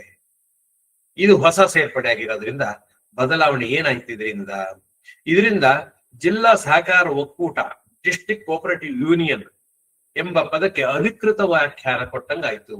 ಇಲ್ಲಿವರೆಗೆ ನಮ್ಮ ಇದರಲ್ಲಿ ಜಿಲ್ಲಾ ಸಹಕಾರಗಳ ಒಕ್ಕೂಟದ ಬಗ್ಗೆ ಎಲ್ಲೂ ಅಧಿಕೃತವಾಗಿ ಇರಲಿಲ್ಲ. ಈಗ ಇಲ್ಲಿದೆ. ಯಾಕೆ ಇದು ಬದಲಾವಣೆ ಅಂದ್ರೆ ಮುಂದೆ ಬರುತ್ತೆ ಇನ್ನೊಂದು ಬದಲಾವಣೆ ಇದೆ. ಎಲ್ಲ ಸಹಕಾರ ಸಂಘಗಳು ತಾವು ರಿಜಿಸ್ಟ್ರೇಷನ್ ಆದ ಕೂಡಲೇ ಜಿಲ್ಲಾ ಸಹಕಾರ ಒಕ್ಕೂಟಕ್ಕೆ ಮ್ಯಾಂಡೇಟರಿ ಕಡ್ಡಾಯವಾಗಿ ಮೆಂಬರ್ ಸದಸ್ಯರಾಗತಕ್ಕದ್ದು ಇದೆ. ಈಗ ಬದಲಾವಣೆ ನಂತರ ಕೂಡ ಅದನ್ನು ನಾನು ಹೇಳ್ತೀನಿ, ಆ ಬದಲಾವಣೆ ಬರ್ತದೆ. ಹಾಗಾಗಿ ಆ ಕಾರಣಕ್ಕೋಸ್ಕರ ಜಿಲ್ಲಾ ಸಹಕಾರ ಒಕ್ಕೂಟ ಅಂದ್ರೆ ಯಾವುದು ಅನ್ನೋದನ್ನ ಒಂದು ಡೆಫಿನಿಷನ್ ಕೊಟ್ಟಿದ್ದಾರೆ. ಹಾಗಾಗಿ ಇದು ಜಿಲ್ಲೆಯಲ್ಲಿರುವ ವಿವಿಧ ರೀತಿಯ ಸಹಕಾರ ಸಂಘಗಳಿಗೆ ನಮ್ಮಲ್ಲಿ ಈಗ ಇದೆ ನಮ್ಮಲ್ಲಿ ಅದೇನು ಇಲ್ಲ ಅಂತಲ್ಲ. ಫೆಡರಲ್ ಸಹಕಾರ ಸಂಘ ಅಂದ್ರೆ ಜಿಲ್ಲಾ ಒಕ್ಕೂಟ ಅಂತ ಏನ್ ಹೇಳ್ತೀವಿ ಅದು ಆ federation of cooperative societies in each district ಲೆವೆಲ್ಲಿನ ಇದರ ಬದಲಾವಣೆಗೆ ಏನು ಹಿನ್ನೆಲೆ ಅಂದ್ರೆ ಶಾಸನಬದ್ಧ ಮಾನ್ಯತೆ ಕೊಡಬೇಕು. ಆ ಜಿಲ್ಲಾ ಸಹಕಾರ ಒಕ್ಕೂಟಕ್ಕೆ ಒಂದು ಶಾಸನಬದ್ಧ ಮಾನ್ಯತೆ ಕೊಡಬೇಕು ಒಂದು ಆಗಿದ್ರೆ ಅದರ ಅದರ ಕೆಳಗಡೆಗೆ ಎಲ್ಲ ಸಹಕಾರ ಸಂಘಗಳು ಇದು ಮಾಡ್ಬೇಕು, ಶಿಕ್ಷಣ ತಗೊಳ್ಬೇಕು ಅನ್ನೋದನ್ನ ಇದು ಮಾಡ್ಬೇಕು. ಅಂದ್ರೆ ಮತ್ತು ಇನ್ನೂ ಒಂದು ಹಿನ್ನೆಲೆ ಮುಂದೆ ಗೊತ್ತಾಗತ್ತದು ಎಲ್ಲಿ ನಾನು ಆ ವಿಚಾರವನ್ನು ಹೇಳಿದಾಗ ಆ ಜಿಲ್ಲಾ ಒಕ್ಕೂಟಕ್ಕೆ ಒಂದು ಬಲ ಸಿಕ್ಕಂಗಾಗತ್ತೆ. ಯಾಕೆಂದ್ರೆ ಬೈ ಆಕ್ಟ್ ಇಟ್ ಸೆಲ್ಫ್ ಇನ್ನು ಹೀಗೆ ಎಲ್ಲರೂ ಮೆಂಬರ್ ಆಗ್ಲೇಬೇಕು. ಮತ್ತು ಆಕ್ಟ್ ಅಲ್ಲಿ ಮೊದಲೇ ಇತ್ತು, ನಿಮ್ಗೆಲ್ಲರಿಗೂ ಗೊತ್ತಿದೆ, ಲಾಭಾಂಶ ಹಂಚಿಕೆ ಮಾಡುವಾಗ ಶಿಕ್ಷಣ ನಿಧಿಯನ್ನ ಪಾವತಿಸದೆ ಡಿವಿಡೆಂಡ್ ಅನ್ನ ಪಾವತಿಸುವಂತಿಲ್ಲ ಅದಿದೆ. ಆದ್ರೆ ಶಿಕ್ಷಣ ನಿಧಿಯನ್ನ ಯಾರಿಗೆ ಪಾವತಿಸಬೇಕು ಅನ್ನೋದ್ರಲ್ಲಿ ಗೊಂದಲ ಇತ್ತು, ಅದು ಈಗ ಕ್ಲಾರಿಫೈ ಆಗಿದೆ. ಅದಕ್ಕೆ ಮುಂದಿನ ಇನ್ನೊಂದು ಬದಲಾವಣೆ ಇದೆ, ಅದನ್ನ ನಾನು ಹೇಳ್ತೀನಿ. ಇದು ಒಳ್ಳೆ ಬದಲಾವಣೆ ಅಂತ ಅನ್ಸುತ್ತೆ ನಂಗೆ. ಇದರಿಂದ ಒಕ್ಕೂಟದ ಒಂದು ಪಾತ್ರ ಬಲವರ್ಧನೆ ಆಗತ್ತೆ, ಅವರಿಗೆ ಒಂದು ಕಾನೂನಿನ ಹಿನ್ನೆಲೆ ಸಿಗತ್ತೆ. ಈಗ ಏನಿದ್ರು ಮೌಖಿಕವಾಗಿ ಅವರು ಆಗ್ತಿದ್ರು, ಈಗ ಕಾನೂನಿನ ಒಂದು ಹಿನ್ನೆಲೆ ಸಿಕ್ಕಿರೋದ್ರಿಂದ, ಕಾನೂನಿನ ಮಾನ್ಯತೆ ಸಿಕ್ಕಿರೋದ್ರಿಂದ ಪ್ರತಿಯೊಂದು ಜಿಲ್ಲೆಯಲ್ಲೂ ಶಿಕ್ಷಣ ಮತ್ತು ತರಬೇತಿಗೆ ಪ್ರಮುಖ ಕೇಂದ್ರವಾಗಿ ಇದು ಮಾಡುತ್ತೆ. ಮತ್ತೆ ಕಡ್ಡಾಯ ಸದಸ್ಯತ್ವ ಅದು ಪರಿಣಾಮ ಇರುತ್ತೆ. ಹೊಸದಾಗಿ ನೋಂದಣಿ ಮಾಡ್ಕೊಳ್ಳೋದು ಕಡ್ಡಾಯ ಆಗಿದೆ. ಆ ಕಡ್ಡಾಯ ಮಾಡೋದ್ರಿಂದ ಸಂಪನ್ಮೂಲ ಹೆಚ್ಚು ಸಿಗತ್ತೆ. ಇದು ಮತ್ತೆ ಗುಣಮಟ್ಟದ ಸುಧಾರಣೆ ಆಗ್ಬಹುದು ಅನ್ನೋ ಒಂದು ನಿರೀಕ್ಷೆ. ಇದಕ್ಕೆ ಏನ್ ಮಾಡ್ಬೇಕಾಗತ್ತೆ ಅಂದ್ರೆ ಅನುಸರಣೆಯ ಭಾಗವಾಗಿ ನಾವು ಎಲ್ಲರೂ ಯಾರ್ಯಾರು ಜಿಲ್ಲಾ ಒಕ್ಕೂಟದ ಸದಸ್ಯತ್ವ ತಗೊಂಡಿಲ್ಲ ಅಫಿಷಿಯಲ್ ಆಗಿ ಅವರೆಲ್ಲರೂ ಈ ಅಧಿನಿಯಮ ಜಾರಿಯಾದ 90 ದಿನದೊಳಗೆ ಹೊಸದಾಗಿ ನೋಂದಣಿಯಾದರೆ ನೋಂದಣಿಯಾದ 60 ದಿನದೊಳಗೆ ಮತ್ತು ಈಗ 93 ತಿಂಗಳ ಒಳಗಡೆಗೆ ನಾವೆಲ್ಲರೂ ಆಯಾ ಜಿಲ್ಲೆಯ ಒಕ್ಕೂಟಕ್ಕೆ ಸದಸ್ಯತ್ವವನ್ನು ಪಡಿಬೇಕು, ತರಬೇತಿಯಲ್ಲಿ ಭಾಗವಹಿಸಬೇಕು, ಮತ್ತೆ ಅನುದಾನ ಹಂಚಿಕೆಯಲ್ಲಿ ಶುಲ್ಕವನ್ನು ಕೂಡ ನಿಯಮಿಸ್ತಾರೆ, ನಿಯಮ ಬರ್ತದೆ. ಆ ನಿಯಮದ ಪ್ರಕಾರ ಶುಲ್ಕವನ್ನು ಯಾರಿಗೆ ಪಾವತಿಸಬೇಕು ಅನ್ನೋದು ಸ್ಪಷ್ಟ ಆಗತ್ತೆ. ಇನ್ನು ಪ್ರಕರಣ 18B ಇದು ತಿದ್ದುಪಡಿಯಾಗಿದೆ. ಏನಾಗಿದೆ ಅಂದ್ರೆ ಅಲ್ಲೊಂದು ತಿದ್ದುಪಡಿ, ಆತನ ಸದಸ್ಯತ್ವವು 18A ಪ್ರಕರಣದ ಎ ಉಪಖಂಡದಡಿ ಕೊನೆಯಾಗಿದ್ದರೆ, ಇದು ಪ್ರಕರಣ ಬಿ ನಲ್ಲಿ 18B ನಲ್ಲಿ ಒಂದು ಹೊಸದಾಗಿ ಸೇರಿಸಿದೀವಿ. ಏನು ಸೇರಿಸಿದೀವಿ ಅಂದ್ರೆ 18B ನಲ್ಲಿ ನಾವು ಸೇರಿಸಿರುವಂತ ಪ್ರಕರಣ 18A ನಲ್ಲಿ ನಿರ್ದೇಶಕರಿಗೆ ಅನರ್ಹತೆಗಳು ಅಂತೇಳಿ ತೋರ್ಸತ್ತೆ. ನಾನು ಎಕ್ಸ್ಪ್ಲೇನ್ ಮಾಡ್ತೀನಿ.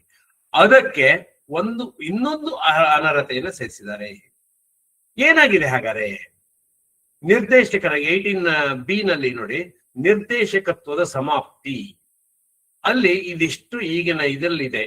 ಆತ ಪ್ರತಿನಿಧಿಸುವ ಪ್ರಾಥಮಿಕ ದ್ವಿತೀಯ ಸಹಕಾರ ಸಂಘದ ನಿರ್ದೇಶಕನ ನಿಂತು ಹೋದರೆ ಹೀಗೆ ಹೀಗೆ ಹೀಗೆ ಹೀಗೆ ಅಂತ. ಜೊತೆಗೆ ಈಗ ಇಲ್ಲಿ ಅವನು ಇನ್ನೊಂದು ಸದಸ್ಯದ ಪ್ರತಿನಿಧಿಯಾಗಿರ್ತಾನೆ. ಯಾವುದು? ದ್ವಿತೀಯ ಸಹಕಾರಿ ಸಂಘ. ದ್ವಿತೀಯ ಅನ್ನೋ ಪದ ತಪ್ಪು, ಆಕ್ಚುಲಿ ಮಾಧ್ಯಮಿಕ ಅನ್ನೋ ಪದವನ್ನು ಉಪಯೋಗಿಸಬೇಕಾಗಿತ್ತು. ಪ್ರೈಮರಿ ಸೆಕೆಂಡರಿ ಸೊಸೈಟಿ, ಮಾಧ್ಯಮಿಕ ಸಹಕಾರ ಸಂಘ ಅನ್ನೋದಾಗ್ಬೇಕಿತ್ತು, ದ್ವಿತೀಯ ಅಂತ ಅಲ್ಲ. ದ್ವಿತೀಯ ಅಂದ್ರೆ ಎರಡನೇ ಅಂತ ಆಗ್ಬಿಡತ್ತೆ. ಅದೆಲ್ಲೋ ಟ್ರಾನ್ಸ್ಲೇಷನ್ ತಪ್ಪಿರ್ಬೋದು. ದ್ವಿತೀಯ ಸಹಕಾರ ಸಂಘದ ಅಥವಾ ಸಂಯುಕ್ತ ಸಹಕಾರ ಸಂಘ ಅಪೆಕ್ಸ್ ಸಂಘದ ಒಬ್ಬ ನಿರ್ದೇಶಕ ಅಂದರೆ ಪ್ರಾಥಮಿಕ ಸಹಕಾರ ಸಂಘದ ನಿರ್ದೇಶಕತ್ವಕ್ಕೆ ಸಮಾಪ್ತಿ ಅಲ್ಲ. ಸೆಕೆಂಡರಿ ಅಥವಾ ಟರ್ಷಿಯರಿ ಸೊಸೈಟಿಗಳು ಏನು DCC ಬ್ಯಾಂಕ್ ಇರ್ಬೋದು, ಅಪೆಕ್ಸ್ ಬ್ಯಾಂಕ್ ಇರ್ಬೋದು, ಅಥವಾ ರಾಜ್ಯ ಒಕ್ಕೂಟ ಇರ್ಬೋದು, ಸಹಕಾರಿ ಒಕ್ಕೂಟ ಇರ್ಬೋದು, ಮಹಾಮಂಡಳ ಇರ್ಬೋದು, ಇಂಥದ್ರಲ್ಲಿ ಒಬ್ಬ ನಿರ್ದೇಶನಾಗಿದ್ರೆ ಅವನಿಗೆ ಅನರ್ಹತೆ ಇದು ಬರ್ತದೆ. ಯಾವಾಗ? ಅವನು ಇಂತಿಂತದ್ದಾಗಿದ್ದರೆ. ಅದ್ರ ಜೊತೆಗೆ ಈಗ ಹೊಸದಾಗಿ ಸೇರಿಸಿರುವಂತದ್ದು 5ನೇಯದು, ಅವನು ಯಾವ ಸಹಕಾರಿ ಸಂಘದ ಪ್ರತಿನಿಧಿಯಾಗಿ ಬಂದಿದಾನೋ ಅಲ್ಲಿಯ ಸದಸ್ಯತ್ವ ನಿಂತು ಹೋದ್ರೆ ಅನ್ನೋದನ್ನ ಸೇರಿಸಿದ್ದಾರೆ. ಈಗ ಅದು ಒಂದು ಸೆಷನ್. ಇಲ್ಲಿ ನೋಡಿ ಗೊತ್ತಾಗುತ್ತೆ, ಸೆಕೆಂಡರಿ ಸೊಸೈಟಿ ಅಂತ. ಸೆಕೆಂಡರಿ ಸೊಸೈಟಿಯನ್ನ ದ್ವಿತೀಯ ಕೋಆಪರೇಟಿವ್ ಸಹಕಾರ ಸಂಘ ಅಂತ ತರ್ಜುಮೆ ಮಾಡಿರುವಂತ ವ್ಯತ್ಯಾಸ ಇದು. ಅದು ಟ್ರಾನ್ಸ್ಲೇಷನ್ ಎರರ್. ದ್ವಿತೀಯ ಅಲ್ಲ, ಅದು ಸೆಕೆಂಡರಿ ಅಂತ ಹೇಳಿದ್ರೆ ಮಾಧ್ಯಮಿಕ ಸಹಕಾರಿ ಸಂಘ ಅಂತ ಆಗ್ಬೇಕಾಗಿತ್ತು. ಅದರಲ್ಲಿ ಸೇರಿಸಿರುವಂತ ಒಂದು ಇದು. ಓಕೆ, ಇದರಲ್ಲಿ ಏನ ಇದ್ ಮಾಡಿದ್ದಾರೆ ಅಂದ್ರೆ, ಅವನು ಆ 18B ನಲ್ಲಿ ಹೊಸದಾಗಿ ಸೇರಿಸಿರೋದ್ರಿಂದ 18A ಪ್ರಕರಣದ ಉಪಖಂಡದಡಿ ಕೊನೆಯಾಗಿದ್ದರೆ, ಆದ್ರೆ 18A ಪ್ರಕರಣ ಏನ್ ಹೇಳುತ್ತೆ ಅಂದ್ರೆ, ತಾನು ತನ್ನ ಸಹಕಾರ ಸಂಘದ ಸದಸ್ಯತ್ವಕ್ಕೆ ಯಾವಾಗ ಕೊನೆಯಾಗತ್ತೆ ಅಂತ. ಇದು ಸೆಕೆಂಡರಿ ಸೊಸೈಟಿಯಲ್ಲಿರುವಂತಹ ನಿರ್ದೇಶಕ ಸ್ಥಾನಕ್ಕೆ ಅನರ್ಹತೆಗಳಾಗಿದ್ದರೆ, 18A ನಲ್ಲಿ ಪ್ರಾಥಮಿಕವಾಗಿ ಅವನು ಯಾವ ಸಹಕಾರಿ ಸಂಘದ ಸದಸ್ಯರಾಗಿದ್ದಾನೆ ಅದರ ಸದಸ್ಯತ್ವದ ಅನರ್ಹತೆ ಬಗ್ಗೆ ಬರುತ್ತೆ. ಅಲ್ಲಿ ಏನಾದ್ರು ಸದಸ್ಯತ್ವ ಕೊನೆಯಾಗಿದ್ದರೆ ಆವಾಗ ಆಟೋಮೆಟಿಕ್ ಆಗಿ ಈ ನಿರ್ದೇಶಕ ಸ್ಥಾನಕ್ಕೆ ಅನರ್ಹತೆ ಬರುತ್ತೆ. ಹಾಗಾಗಿ ಈಗ ಪ್ರಕರಣ 18A ಸದಸ್ಯತ್ವದ ಅಂತ್ಯ, ಇದು ನಿರ್ದೇಶಕರ ಅಂತ್ಯ. ಅಲ್ಲಿಗೂ ಅದು ಪ್ರಾಥಮಿಕ ಸಹಕಾರಿ ಸಂಘದ ಸದಸ್ಯತ್ವಕ್ಕೆ ಸಂಬಂಧಪಟ್ಟಂತಹ ಅಂಶ 18A ನಲ್ಲಿ. 18B ನಲ್ಲಿ ಮಾಧ್ಯಮಿಕ ಸಹಕಾರಿ ಸಂಘಗಳ ನಿರ್ದೇಶಕ ಸ್ಥಾನಕ್ಕೆ ಬರುವಂತಹ ಅನರ್ಹತೆಗಳು. ಎರಡು ಅನರ್ಹತೆಗಳು ಬೇರೆ ಬೇರೆ. ಆದ್ರೆ ಎರಡನೇ ಅನರ್ಹತೆ ಮೊದಲನೇ ಅನರ್ಹತೆ ಆಗಿದ್ದರೆ ಎರಡನೇ ಅನರ್ಹತೆ ಆಗತ್ತೆ ಅನ್ನೋದನ್ನ ಸ್ಪಷ್ಟಪಡಿಸಿದ್ದಾರೆ. ಜಾಸ್ತಿ ಒಂದಿಷ್ಟು ಸ್ಪಷ್ಟತೆ ಜಾಸ್ತಿ ಆಗಿದೆ ಅಷ್ಟೇ, ಮತ್ತಿನ್ನೇನು ಇಲ್ಲ. ಒಳ್ಳೆ ತಿದ್ದುಪಡಿ, ಅದರಲ್ಲೇನು ತಪ್ಪೇನಿಲ್ಲ. ಅಂದ್ರೆ ಸದಸ್ಯತ್ವದಿಂದ ಬಿಡುಗಡೆಗೊಂಡಿರುವಂತವರು ಪ್ರಾಥಮಿಕ ಸದಸ್ಯತ್ವದಿಂದ ಬಿಡುಗಡೆಗೊಂಡ್ರೆ ತಾವು ಮಾಧ್ಯಮಿಕ ಸೊಸೈಟಿಗಳಲ್ಲಿ ನಿರ್ದೇಶಕ ಸ್ಥಾನದಿಂದಲೂ ಬಿಡುಗಡೆ ಆಗ್ತಾರೆ ಅನ್ನೋದು ಗೊತ್ತಿರ್ಲಿ. ಅದು ಇದ್ರ ಇಂಪ್ಯಾಕ್ಟ್ ಏನಾಗುತ್ತೆ? ಇದುವರೆಗೆ ಮಾಧ್ಯಮಿಕ ಸೊಸೈಟಿ ಅಥವಾ ರಾಜ್ಯ ಮಹಾಮಂಡಳಗಳಲ್ಲಿ ನಿರ್ದೇಶಕ ಸ್ಥಾನದ ಅನರ್ಹತೆ ಬಗ್ಗೆ ಸ್ವಲ್ಪ ಗೊಂದಲ ಇತ್ತು. ಅವರು ಪ್ರಾಥಮಿಕ ಸದಸ್ಯತ್ವ ಹೋಗಿದೆಯೋ ಇಲ್ವೋ ಅದರ ಬೇಸಿಸ್ ಮೇಲೆ ನಾವು ತಗೊಳ್ಳಿಕ್ಕೆ ಸ್ಪಷ್ಟತೆ ಇಲ್ಲ ಅಂತ. ಆ ಸ್ಪಷ್ಟತೆಯನ್ನ ಈ ಕಾನೂನು ಕೊಡುತ್ತೆ. ಈಗ ಆ ಸ್ಥಾನ ನಿರ್ದೇಶಕ ಸ್ಥಾನದಿಂದ ಬಿಡುಗಡೆಗೊಳಿಸ್ಲಿಕ್ಕೆ ಅಲ್ಲಿಯ ಮಾಧ್ಯಮಿಕ ಅಥವಾ ನೆಕ್ಸ್ಟ್ ಇವರಿಗೆ ಅಧಿಕಾರಿಗಳಿಗೆ ಸ್ಪಷ್ಟತೆ ಸಿಗತ್ತೆ. ನೀವು ಅಲ್ಲಿ ಅನರ್ಹತೆಗೊಳಿಸಿಕೊಂಡಿರೋದ್ರಿಂದ ಇಲ್ಲಿ ನಿರ್ದೇಶಕ ಸ್ಥಾನ. ಮೊದಲು ಈ ಸ್ಪಷ್ಟತೆ ಇರಲಿಲ್ಲ, ಕೋರ್ಟಿಗೆ ಹೋಗ್ಲಿಕ್ಕೆ ಅವಕಾಶ ಇರ್ತಿತ್ತು, ಅಲ್ಲಿ ಎಲ್ಲಿ ಹೇಳಿದೆ ಅಂತ ಹೇಳ್ತಿದ್ರು. ಹಾಗಾಗಿ ಈಗ ಅದನ್ನ ಸ್ಪಷ್ಟಗೊಳಿಸಿದ್ದಾರೆ. ಇದರ ಇಂಪ್ಯಾಕ್ಟ್ ಏನಾಗತ್ತೆ, ಪರಿಣಾಮ ಏನಾಗತ್ತೆ ಅಂದ್ರೆ ಆಡಳಿತ ಮಂಡಳಿಗೆ ಅಂದ್ರೆ ಮಾಧ್ಯಮಿಕ ಸಹಕಾರ ಸಂಘಗಳ ಇದರಲ್ಲಿ ಮೊದಲು ಸೂಕ್ತ ಆಧಾರ ಇರಲಿಲ್ಲ ನಿರ್ದೇಶಕ ಸ್ಥಾನಕ್ಕೆ ಅಂತೇಳಿ ಒಂದ್ 2-3 ಪ್ರಕರಣಗಳಲ್ಲಿ ಹಾಗಾಗಿದ್ರಿಂದ ಈಗ ಅದನ್ನ ಸರಿಪಡಿಸ್ಲಿಕ್ಕೋಸ್ಕರ ಇದು ಮಾಡಿರುವಂತದ್ದು. ಇಟ್ಸ್ ಎ ವೆಲ್ಕಮ್ ಮೆಜರ್, ಒಳ್ಳೇದೇ ಇದು. ಸೊ ಇದರಿಂದ ಏನಾಗತ್ತೆ ಅಂದ್ರೆ ಎಲ್ಲಾದ್ರೂ ಆ ನಿಯಮಗಳ ಉಲ್ಲಂಘನೆ ಆಯ್ತು ಅಂದ್ರೆ ಸದಸ್ಯತ್ವದ ನಿಯಮಗಳು ಅಥವಾ ಸದಸ್ಯತ್ವದ ಅರ್ಹತೆಗಳ ಉಲ್ಲಂಘನೆ ಆದ್ರೆ ತಕ್ಷಣ ಹೊರಗಾಕ್ಲಿಕ್ಕೆ ಅನುಕೂಲ ಆಗತ್ತೆ. ಮೊದಲು ತುಂಬಾ ಡಿಲೇ ಆಗ್ತಿತ್ತು, ಕೋರ್ಟಿನ ಪ್ರಕ್ರಿಯೆಗಳಾಗ್ತಿತ್ತು. ಈಗ ಅದು ಸ್ವಲ್ಪ ಆಡಳಿತಾತ್ಮಕ ಶಿಸ್ತು ಜಾಸ್ತಿ ಆಗತ್ತೆ. ಇದರಿಂದ ಏನಾಗ್ಬೇಕಾಗತ್ತೆ, ಅನುಸರಣೆ ಮಾಡುವಂತದ್ದು. ಸದಸ್ಯರ ಸಹಕಾರ ಸಂಘಗಳು ತಮ್ಮ ಎಲ್ಲಾ 18A ನಿಗದಿಪಡಿಸಿದ 18A ನಲ್ಲಿ ಏನು ನಿಗದಿಪಡಿಸಿದೀವಿ, ಪ್ರಾಥಮಿಕ ಸಹಕಾರ ಸಂಘಗಳ ಸದಸ್ಯತ್ವಕ್ಕೆ ಅರ್ಹತೆ ಕಾಪಾಡ್ಕೊಂಡಿದಾರ ಅನ್ನೋದನ್ನ ನಿಯಮಿತವಾಗಿ ಪರಿಶೀಲನೆ ಮಾಡಿ ಹೇಳ್ಬೇಕಾಗತ್ತೆ. ಯಾವುದಾದ್ರೂ ಒಂದು ಸಹಕಾರ ಸಂಘದಲ್ಲಿ ಯಾವುದೋ ಒಬ್ಬ ಪ್ರತಿನಿಧಿಯಾಗಿ ಹೋಗಿರುವಂತಹ ಒಬ್ಬ ವ್ಯಕ್ತಿ ತಾನು ಸದಸ್ಯತ್ವವನ್ನು ಪಡೆದಿರುವಂತಹ ಸಹಕಾರ ಸಂಘದಲ್ಲಿ ಸದಸ್ಯತ್ವಕ್ಕೆ ಅನರ್ಹತೆ ಆದ್ರೆ ತಕ್ಷಣ ಅವರು ಆ ಪ್ರಾತಿನಿಧಿಕ ಸಂಸ್ಥೆಯಲ್ಲಿ ಅಂದ್ರೆ ಆ ಉನ್ನತ ಸಂಸ್ಥೆಯಲ್ಲಿ ಸೆಕೆಂಡರಿ ಅಥವಾ ಮಾಧ್ಯಮಿಕ ಅಥವಾ ನೆಕ್ಸ್ಟ್ ಮಹಾಮಂಡಳಕ್ಕೆ ಅವರು ನಿಯಮಿತವಾಗಿ ಹೇಳ್ಬೇಕಾಗತ್ತೆ. ಹಾಗಾಗಿ ಅದು ಯಾವುದೇ ಒಂದು ಇದು, ಈಗ ಸಪೋಸ್ ಕನಿಷ್ಠ ವ್ಯವಹಾರ ಮಾಡಿಲ್ಲ ಅಥವಾ ಕಡ್ಡಾಯ ಷೇರು ಹಿಡುವಳಿ ಇಷ್ಟು ಷೇರ್ ಇರ್ಬೇಕು ಅಂತ ಇರುತ್ತೆ, ಅಥವಾ ನಿರ್ದಿಷ್ಟವಾಗಿ ವಹಿವಾಟು ಮಾನದಂಡಗಳು, ಅಥವಾ ಅಲ್ಲಿಯ 5 ಜನರಲ್ ಬಾಡಿಯಲ್ಲಿ 2 ಜನರಲ್ ಬಾಡಿ ಬರುವಂತ ಇದು, ಅಲ್ಲಿ ಕನಿಷ್ಠ ವ್ಯವಹಾರಗಳದ್ದು, ಈ ರೀತಿ ಯಾವುದೇ ಒಂದು ಅಲ್ಲಿಯ ಸದಸ್ಯತ್ವಕ್ಕೆ ಅನರ್ಹತೆ ಆದರೆ ಇಲ್ಲಿ ಸದಸ್ಯತ್ವ ಹೋಗುತ್ತೆ. ಅಲ್ಲಿ ಅರ್ಹತೆಯನ್ನು ಇಟ್ಕೊಂಡಿರ್ಬೇಕು, ಅದು ಒಂದು. ಹಾಗಾಗಿ ಕಾನೂನುಬದ್ಧವಾಗಿ ನಿರ್ಣಯ ಮಾಡ್ಕೊಳ್ಳಿಕ್ಕೆ ಮಾಧ್ಯಮಿಕ ಸೊಸೈಟಿಗಳಿಗೆ ಅನುಕೂಲ ಆಗತ್ತೆ. ಇದು ಇದರ ಒಂದು ಪರಿಣಾಮ. ಇನ್ನು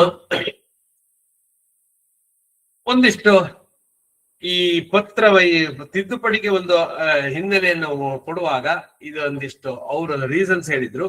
ಪ್ರಿನ್ಸಿಪಲ್ ಆಫ್ ನ್ಯಾಚುರಲ್ ಜಸ್ಟಿಸ್ ಕೊಡ್ಲಿಕ್ಕೆ ಅವಕಾಶ ಸಿಗತ್ತೆ, ಆ ರೀತಿ ಸದಸ್ಯನಿಗೆ ಒಂದು ಅವಕಾಶ ಕೊಟ್ಟು ಅವನ ಸದಸ್ಯತ್ವವನ್ನು ಹೊರಗಾಕ್ಬೇಕು ಅನ್ನೋದು ದಟ್ಸ್ ಬೈ ನೇಚರ್. ಆಕ್ಚುಲಿ ಅದು ಯಾವಾಗ್ಲೂ ಇರುವಂತದ್ದು, ಜನರಲ್ಲ. ಯಾವತ್ತು ಯಾರನ್ನೇ ಹೊರಗಾಕೋದಿದ್ರೆ ಒಂದು ಪ್ರಿನ್ಸಿಪಲ್ ಆಫ್ ನ್ಯಾಚುರಲ್ ಜಸ್ಟಿಸ್ ಪ್ರಕಾರ ಅವನಿಗೊಂದು ತನ್ನ ಅಹವಾಲನ್ನು ಹೇಳ್ಕೊಳ್ಲಿಕ್ಕೆ ಒಂದು ಅವಕಾಶ ಕೊಡ್ಲೇಬೇಕಾಗತ್ತೆ, ಅದು ಮಾಡ್ಬೇಕಾಗತ್ತೆ. ಸೊ ಇದಿಷ್ಟು ಕಾಂಪ್ಲೈನ್ಸ್ ರಿಕ್ವೈರ್ಮೆಂಟ್ಸ್. ನಿರ್ದೇಶಕನ ಅನರ್ಹತೆ, ಮಾಧ್ಯಮಿಕ ಸಹಕಾರ ಸಂಘಗಳಲ್ಲಿ ನಿರ್ದೇಶಕನ ಅನರ್ಹತೆಗೆ ಸಂಬಂಧಪಟ್ಟಂತೆ ಆಗಿರುವ ಒಂದು ಬದಲಾವಣೆಯ ಕುರಿತಾಗಿ ಈ 18B ಅಮೆಂಡ್ಮೆಂಟ್ ಏನಿದೆ ಇದು ಹೇಳುತ್ತೆ. ಈಗ ಪ್ರಕರಣ 20ಕ್ಕೆ ಹೋಗೋಣ. ಇಲ್ಲಿ ಪ್ರಕರಣ 20ರಲ್ಲಿ ಒಂದು ತಿದ್ದುಪಡಿ ಮಾಡಿದ್ದಾರೆ. ಏನ್ ಹೇಳಿದ್ದಾರೆ ಅಂದ್ರೆ ಅಲ್ಲಿ 2 ದಿನಗಳನ್ನ ಹೇಳಿದ್ರು, 21 ದಿನಗಳು ಮತ್ತು 45 ದಿನಗಳು ಅಂತ. ಆ 21 ಮತ್ತು 45 ದಿನಗಳ ಬದಲಿಗೆ ಅದು ಎರಡನ್ನೂ ರೆಡ್ಯೂಸ್ ಮಾಡಿ 21 ದಿನದ ಬದಲಿಗೆ 20 ದಿನ, 45 ದಿನಗಳಿಗೆ ಬದಲಾಗಿ 30 ದಿನಗಳಿಗೆ ಅಂತೇಳಿ ಇದ್ ಮಾಡಿದ್ದಾರೆ. ಇದು ಏನಾಗತ್ತೆ, ಇದು ಏನಿತ್ತು ಮೊದಲು ಏನಿತ್ತು ಅಂದ್ರೆ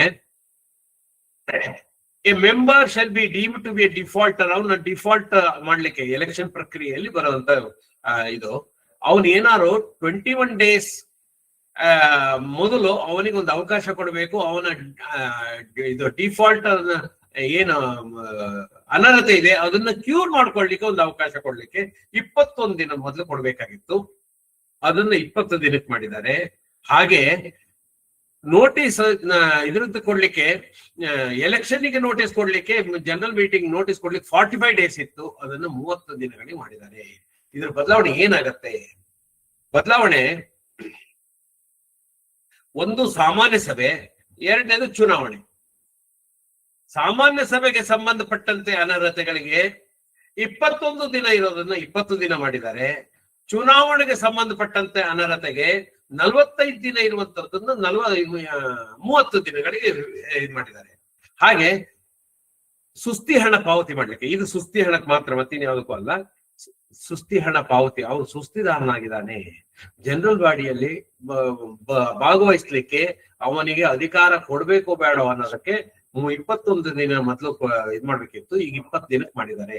20 ದಿನಕ್ಕಿಂತ ಮೊದಲು ಅವನು ತನ್ನ ಸುಸ್ತಿ ಹಣವನ್ನ ಪಾವತಿಸಿ ಆ ಡಿಫಾಲ್ಟರ್ ಸ್ಥಾನದಿಂದ ಹೊರಗೆ ಬರ್ಲಿಕ್ಕೆ ಅವಕಾಶ ಇತ್ತು. ಈಗ 21 ದಿನದ ಬದಲು 20 ದಿನ ಮಾಡಿದ್ದಾರೆ. ಯಾಕೆ ಅಂದ್ರೆ ನಮ್ಗೆ ನೋಟಿಸಿನ ಅವಧಿ ಕಡಿಮೆ ಆಗತ್ತೆ. ನಾವು ನೋಟಿಸ್ ಕೊಡ್ಲಿಕ್ಕೆ ನಮಗೆ ಬೇಕಾಗಿರುವಂತ ಅವಧಿ ಚುನಾವಣೆ ಜನರಲ್ ಬಾಡಿಗೋಸ್ಕರ. ಹಾಗೆ ಚುನಾವಣೆಗಳು ಕೂಡ ಅವನಿಗೆ 45 ದಿನ ಅವಕಾಶ ಕೊಟ್ಟಾಗ 45 ದಿನ ನಂತರನೇ ಚುನಾವಣಾ ಮುಂದಿನ ಪ್ರಕ್ರಿಯೆ ಶುರು ಆಗ್ಬೇಕಾಗತ್ತೆ. ಹಾಗಾಗಿ ಆ ಗಡುವುಗಳನ್ನು ಇಳಿಸಿರೋದ್ರಿಂದ, ಆದ್ರೆ 21ರಿಂದ 20 ದಿನಕ್ಕೆ ಮಾಡಿದ್ರಿಂದ ತುಂಬಾ ಗಂಭೀರವಾದಂತಹ ಬದಲಾವಣೆ ಆಗತ್ತೆ ಅನ್ನೋದು ನನಗೇನು ಅನ್ನಿಸ್ತಾ ಇಲ್ಲ. ಆದ್ರೆ ಮಾಡಿದ್ದಾರೆ, ಯಾವ ಹಿನ್ನೆಲೆಯಲ್ಲಿ ಮಾಡಿದ್ದಾರೆ ಅದ್ರ ಬಗ್ಗೆ ನನಗೆ ಹೆಚ್ಚಿನ ಮಾಹಿತಿ ಇಲ್ಲ. ಆದ್ರೆ 45 ದಿನ ಮಾಡಿರೋದು, 30 ದಿನ ಮಾಡಿರೋದು, ಅಲ್ಲಿ ಗಣನೀಯವಾಗಿ 15 ದಿನಗಳ ಕಾಲ ಚುನಾವಣಾ ಪ್ರಕ್ರಿಯೆ ತ್ವರಿತಗೊಳ್ಳುತ್ತೆ. ಅದು ಮಾತ್ರ ಹೌದು. ಯಾಕಂದ್ರೆ ಬದಲಾವಣೆ ಆಗಿರೋದು ಹಳೆಯ ಅವಧಿ 21 ದಿನ ಇತ್ತು. ಯಾವುದಕ್ಕೆ? ಸಾಮಾನ್ಯ ಸಭೆಗೆ, ಇದಕ್ಕೆ ಸುಸ್ತಿ ಹಣ ಪಾವತಿಗೆ ಇರುವಂತದ್ದು. ಈಗ 20 ದಿನಕ್ಕೆ ಇದು ಮಾಡಿದ್ದಾರೆ. ಚುನಾವಣೆ ಸಂಬಂಧಪಟ್ಟಂತೆ ಅದು 45 ದಿನ ಇರೋದನ್ನ 30 ದಿನಕ್ಕೆ ಇದು ಮಾಡಿದ್ದಾರೆ. ಇದರಿಂದ ಬದಲಾವಣೆ ಇದ್ರ ಹಿನ್ನೆಲೆ ಏನಿತ್ತು ಅಂದ್ರೆ ಅದೇ ಹೇಳಿದ್ನಲ್ಲ, ತ್ವರಿತವಾಗಿ ಆಡಳಿತಾತ್ಮಕ ಸಭೆಗಳನ್ನು ನಡೆಸೋದಾಗ್ಲಿ ಅಥವಾ ಚುನಾವಣಾ ಪ್ರಕ್ರಿಯೆಯಲ್ಲಿ ವಿಳಂಬ ಕಡಿಮೆ ಆಗತ್ತೆ. ನೋಟಿಸಿನ ಅವಧಿಗಳನ್ನ ಕಡಿಮೆ ಮಾಡಿರೋದ್ರಿಂದ ಬೇಗ ಮಾಡ್ಲಿಕ್ಕಾಗತ್ತೆ. ಮತ್ತೆ ಅನುಸರಣೆ ಚೆನ್ನಾಗತ್ತೆ ಅನ್ನೋದು, ಮತ್ತೆ ಎಫಿಷಿಯನ್ಸಿ ಜಾಸ್ತಿ ಆಗತ್ತೆ. ಚುನಾವಣಾ ಪ್ರಕ್ರಿಯೆ ಬೇಗಗೊಳ್ಳುತ್ತೆ, ಬೇಗ ಪೂರ್ಣಗೊಳ್ಳಕ್ಕೆ ಅನುಕೂಲ ಆಗತ್ತೆ. ಇದರ ಪರಿಣಾಮ ಏನಾಗತ್ತೆ? ಸುಸ್ತಿಯಲ್ಲಿರುವ ಸದಸ್ಯರು ತಮ್ಮ ಸುಸ್ತಿ ಬಾಕಿ ಪಾವತಿಸಿ ಮತದಾನಕ್ಕೆ ಇದ್ ಮಾಡ್ಲಿಕ್ಕೆ 1 ದಿನ ಕಡಿಮೆ ಆಯ್ತು. ಹಾಗೆ ಚುನಾವಣಾ ಪ್ರಕ್ರಿಯೆ ಮೇಲೆ ಪರಿಣಾಮ ಆಗುತ್ತೆ. ನೋಟಿಸಿನ ಅವಧಿ 15 ದಿನಗಳಷ್ಟು ಕಡಿಮೆ ಆಗುತ್ತೆ. ಈಗಾಗಲೇ ಹೇಳ್ದಂಗೆ ಅದೆರಡು ಪರಿಣಾಮ. ಇನ್ನು ಸದಸ್ಯರ ಮೇಲೆ ಅಂದ್ರೆ ಸದಸ್ಯ ಸಂಘಗಳ ಈ ಪ್ರಕ್ರಿಯೆಗಳೇನಿದೆ, ಸಭೆ ನಡೆಸೋದು ಇರ್ಲಿ ಅಥವಾ ಚುನಾವಣೆ ನಡೆಸೋದು ಇರ್ಲಿ, ಇದೆಲ್ಲ ಸ್ವಲ್ಪ ವೇಗ ಆಗತ್ತೆ. ಇದಕ್ಕೆ ಏನ್ ಮಾಡ್ಬೇಕಾಗತ್ತೆ? ಸಹಕಾರಿಗಳು ಏನು ಅನುಸರಣೆ ಮಾಡ್ಬೇಕಾಗತ್ತೆ? ಅನುಸರಣೆಯ ದೃಷ್ಟಿಯಿಂದ ಮೊದಲನೇದಾಗಿ ನಿಯಮಗಳನ್ನ ಈ ನಿಯಮಗಳು ನಮ್ಮ ಬೈಲಾದಲ್ಲಿ ಇರ್ತದೆ. ಹಾಗಾಗಿ ಈ ನಿಯಮ ತಿದ್ದುಪಡಿ ಮಾಡಿರುವಂತ ನಿಯಮಗಳನ್ನ ಆಂತರಿಕ ಸುತ್ತಲೆಗಳಲ್ಲಿ, ದಾಖಲೆಗಳಲ್ಲಿ ಜಾರಿಗೊಳಿಸ್ಬೇಕು ಸಿಇಒ ಅವರು. ಆಮೇಲೆ ಎಲ್ಲಾದ್ರೂ ಅದನ್ನ ಬೈಲಾದಲ್ಲಿ ಹೇಳ್ಕೊಂಡಿದ್ರೆ ಅಲ್ಲೂ ಕೂಡ ಚೇಂಜ್ ಮಾಡ್ಕೊಳ್ಬೇಕು. ಮತ್ತೆ ಡಿಫಾಲ್ಟರ್ ಪಟ್ಟಿಯನ್ನು ಅಂತಿಮಗೊಳಿಸ್ಲಿಕ್ಕೆ ಕನಿಷ್ಠ 30 ದಿನಗಳ ಮೊದಲು ನೋಟಿಸ್ ನೀಡಲಾಗಿದೆ. 45 ದಿನ ಇದ್ದಿದ್ದು ಈಗ 30 ದಿನ ಅಂತಾಗಿದೆ. ಹಾಗಾಗಿ ನೋಟಿಸ್ ನೀಡಲಿಕ್ಕೆ 10-15 ದಿನ ಕಡಿಮೆ ಸಿಗತ್ತೆ. ಮತ್ತೆ ಬಾಕಿ ಸದಸ್ಯರಿಗೆ 20 ದಿನದ ಗಡುವನ್ನು ಕೊಡ್ಬೇಕಾಗತ್ತೆ. ಇದಿಷ್ಟು ನಿಮಗೆ ಸ್ವಲ್ಪ ವೇಗವಾಗಿ ಮಾಡ್ಲಿಕ್ಕೆ ಅನುಕೂಲ ಆಗತ್ತೆ. ಸೊ ಮತ್ತೆ ಇದು ವಿಶೇಷವಾಗಿ ಸಾಲಗಾರರಿಗೆ ಸಂಬಂಧಪಟ್ಟಂತೆ ಸುಸ್ತಿ ಮಾಡಿಕೊಂಡು ಮತದಾನದ ಹಕ್ಕಿಂದ ಅನರ್ಹರಾಗದಂತೆ ತಪ್ಪಿಸ್ಲಿಕ್ಕೆ ಅವಧಿಗಳು ವ್ಯತ್ಯಾಸ ಆಗಿದೆ. ಮೊದಲಿನ ಅದ್ರ ಬಗ್ಗೆ ಈಗ ನೀವು ಯಾರ್ಯಾರು ಸಿಇಒಗಳಿದ್ದೀರಿ ಈಗ್ಲಿಂದಾನೇ ಹೇಳಲಿಕ್ಕೆ ಹೇಳಿ. ಆಕ್ಟ್ ಅಲ್ಲಿ ಬದಲಾವಣೆ ಆಗಿದೆಯಪ್ಪ. ಈಗ ಮೊದಲಿನ ಅವಧಿ 45 ದಿನ ಇಲ್ಲ, 30 ದಿನಕ್ಕಾಗಿದೆ. 21 ದಿನ ಇಲ್ಲ, 20 ದಿನಕ್ಕಾಗಿದೆ. ಇದನ್ನ ಸಮಗ್ರವಾಗಿ ಸದಸ್ಯರಿಗೆ ಹೇಳ್ಬೇಕು. ಇಲ್ಲದ್ರೆ ಅವ್ರ ಹಳೆಯ ನಾಲೆಡ್ಜ್ ಇಂದ, ಹಳೆಯ ಆಕ್ಟ್ ಅಲ್ಲಿ ಇರುವಂತಹ ಇದರ ಬೇಸಿಸ್ ಮೇಲೆ ಮತ್ತೆ ಲಿಟಿಗೇಷನ್ ಹೋಗುವಂತಹ ಸಂದರ್ಭಗಳು ಬರುತ್ತೆ. ಸುಮ್ಮನೆ ನಮ್ಮಲ್ಲಿ ಡಿಲೇ ಆಗತ್ತೆ. ಅದನ್ನ ಆದಷ್ಟು ಅನುಸರಣೆಯ ಮಾರ್ಗವಾಗಿ ಎಲ್ಲರಿಗೂ ತಿಳಿಸಿ ಸದಸ್ಯರಿಗೆ ಮಾಹಿತಿ ನೀಡಿ. ಇನ್ನು ಪ್ರಕರಣ 21ರ ತಿದ್ದುಪಡಿ. ಇದು ಮಾಧ್ಯಮಿಕ ಸಹಕಾರ ಸಂಘ ಮತ್ತು ಫೆಡರಲ್ ಸಹಕಾರ ಸಂಘಗಳಿಗೆ ಅನ್ವಯಿಸುವಂತಹ ಒಂದು ಅತಿ ಮುಖ್ಯವಾದಂತಹ ಒಂದು ಬದಲಾವಣೆ. ಇಲ್ಲಿ ಮಾಧ್ಯಮಿಕ ಮತ್ತು ಫೆಡರಲ್ ಸಹಕಾರ ಸಂಘಗಳಲ್ಲಿ ಮೀಸಲಾತಿ ವರ್ಗದವರಿಗೆ ಯಾರು ಮತದಾನ ಮಾಡಬೇಕು ಅನ್ನೋದ್ರ ಬಗ್ಗೆ ಗೊಂದಲ ಇತ್ತು. ಅದನ್ನ ಈಗ ಸ್ಪಷ್ಟಪಡಿಸಿದ್ದಾರೆ. 3ನೇ ಉಪಕ ಪ್ರಕರಣದ ವಿವರಣೆಗಿಂತ ಮೊದಲು ಇದನ್ನು ಸೇರಿಸಿದ್ದಾರೆ. ಏನ್ ಹೇಳುತ್ತೆ ಇದು? ಈ ಅಧಿನಿಯಮ ಅಥವಾ ಅದರಡಿ ರಚಿಸಿದ ಏನೇ ಉಪವಿಧಿಗಳಲ್ಲಿ ಏನೇ ಒಳಗೊಂಡಿದ್ದರೂ ಮಾಧ್ಯಮಿಕ, ಫೆಡರಲ್ ಸಹಕಾರ ಸಂಘ ಮತ್ತು ಅಪೆಕ್ಸ್ ಸಹಕಾರ ಸಂಘಗಳ ಮಂಡಳಿಯ ಚುನಾವಣೆಯಲ್ಲಿ ಮೀಸಲಾತಿ ಸ್ಥಾನಗಳಿಗೆ ಸದರಿ ಸಂಘಗಳ ಮತದಾರರು ಯಾವುದೇ ವರ್ಗವಾದರೂ ನೇಮಿಸಬಹುದಾದ ವಿಧಾನದಲ್ಲಿ ತಮ್ಮ ಮತಗಳನ್ನು ಚಲಾಯಿಸಲು ಅರ್ಹರಾಗತಕ್ಕದ್ದು. ಇಲ್ಲಿ 2 ಪದಗಳನ್ನು ನಾವು ಗಮನಿಸಬೇಕು. ಒಂದು, ಯಾವುದೇ ವರ್ಗವಾದರೂ. 2ನೇದು, ನಿಯಮಿಸಬಹುದಾದ ವಿಧಾನದಲ್ಲಿ. ಅಂದರೆ ಇದಕ್ಕೆ ನಿಯಮಗಳನ್ನ ರೂಪಿಸಿ ಬಿಡುಗಡೆ ಮಾಡ್ತೀವಿ ಅದರ ಪ್ರಕಾರ ನೀವು ನೆಕ್ಸ್ಟ್ ಎಲೆಕ್ಷನ್ ನಲ್ಲಿ ಯಾವ ಎಲೆಕ್ಷನ್ ಮಾಧ್ಯಮಿಕ ಮತ್ತು ಫೆಡರಲ್ ಮತ್ತು ಅಪೆಕ್ಸ್ ಪ್ರಾಥಮಿಕ ಸಹಕಾರ ಸಂಘಗಳಿಗೆ ಇದು ಹೆಚ್ಚಿನ ಪರಿಣಾಮ ಬೀರೋದಿಲ್ಲ, ಏನು ಸಂಬಂಧ ಇಲ್ಲ. ಮಾಹಿತಿಯನ್ನು ತಿಳ್ಕೊಂಡಿದ್ರೆ ಸಾಕು. ಆದ್ರೆ ಮಾಧ್ಯಮಿಕ ಮತ್ತು ಅದರ ಉನ್ನತ ಸಹಕಾರ ಸಂಘಗಳಲ್ಲಿ ಈ ಚುನಾವಣಾ ಪ್ರಕ್ರಿಯೆಯಲ್ಲಿ ಇದು ಬದಲಾವಣೆ ಆಗತ್ತೆ. ಹಾಗಾಗಿ ಅವರು ಇದನ್ನು ಗಮನಿಸಬೇಕು. ಇದು ಹೊಸ ಎಡಿಷನ್. ಇದು ಮೊದಲು ಇರಲಿಲ್ಲ. ಮೊದಲು 21ರಲ್ಲಿ ಏನಾಗಿತ್ತು ಅಂದ್ರೆ ಇಷ್ಟು ಮಾತ್ರ ಇತ್ತು. 1, 21 ಮತ ಚಲಾಯಿಸುವ ರೀತಿ ಹೇಗೆ ಅಂತ ಹೇಳೋದ್ರಲ್ಲಿ 1, 2, 3 ಇತ್ತು. ಈಗ 4ನೇದನ್ನ ಇನ್ಸರ್ಟ್ ಮಾಡಿದ್ದಾರೆ. 4ನೇದನ್ನ ಇನ್ಸರ್ಟ್ ಮಾಡಿದ್ದಾರೆ. ಸೊ ಇದು ಈಗ ಬದಲಾವಣೆ. ಅಲ್ಲಿ ಒಂದು 4 ಅಂತೇಳಿ ಹಾಕೊಳ್ಬೇಕು, 3 ಅಂತಾಗಿದೆ, 4 ಆಗ್ಬೇಕು. ಈ ಬದಲಾವಣೆ ಏನ್ ಹೇಳತ್ತೆ?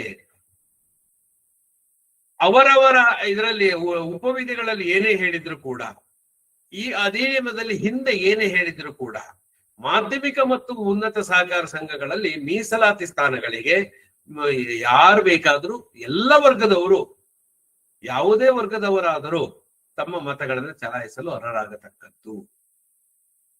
ಈ ಬದಲಾವಣೆಯ ಸಾರಾಂಶ ಏನದು? ಬದಲಾವಣೆಯ ಸಾರಾಂಶ ವ್ಯಾಪ್ತಿ. ಮಾಧ್ಯಮಿಕ ಇದು ಬದಲಾವಣೆ. ನಾನು ಮೊದಲೇ ಹೇಳಿದಂಗೆ ಪ್ರಾಥಮಿಕ ಸಹಕಾರ ಸಂಘಗಳಿಗೆ ಈ ಬದಲಾವಣೆ ಅನ್ವಯಿಸೋದಿಲ್ಲ. ಆದರೆ ಮಾಧ್ಯಮಿಕ ಮತ್ತು ಫೆಡರಲ್ ಸಹಕಾರ ಸಂಘಗಳಲ್ಲಿ ಏನ್ ಬದಲಾವಣೆ ಆಗುತ್ತೆ ಅನ್ನೋದು ಅವ್ರಿಗೆ ಗೊತ್ತಿರ್ಬೇಕು ಅಷ್ಟೇ. ಮಾಹಿತಿ ಗೊತ್ತಿರ್ಲಿ. ನಿಮ್ಮ ಪ್ರಾಥಮಿಕ ಸಹಕಾರ ಸಂಘಗಳಲ್ಲಿ ಇದು ಏನು ಬದಲಾವಣೆ ಆಗೋದಿಲ್ಲ.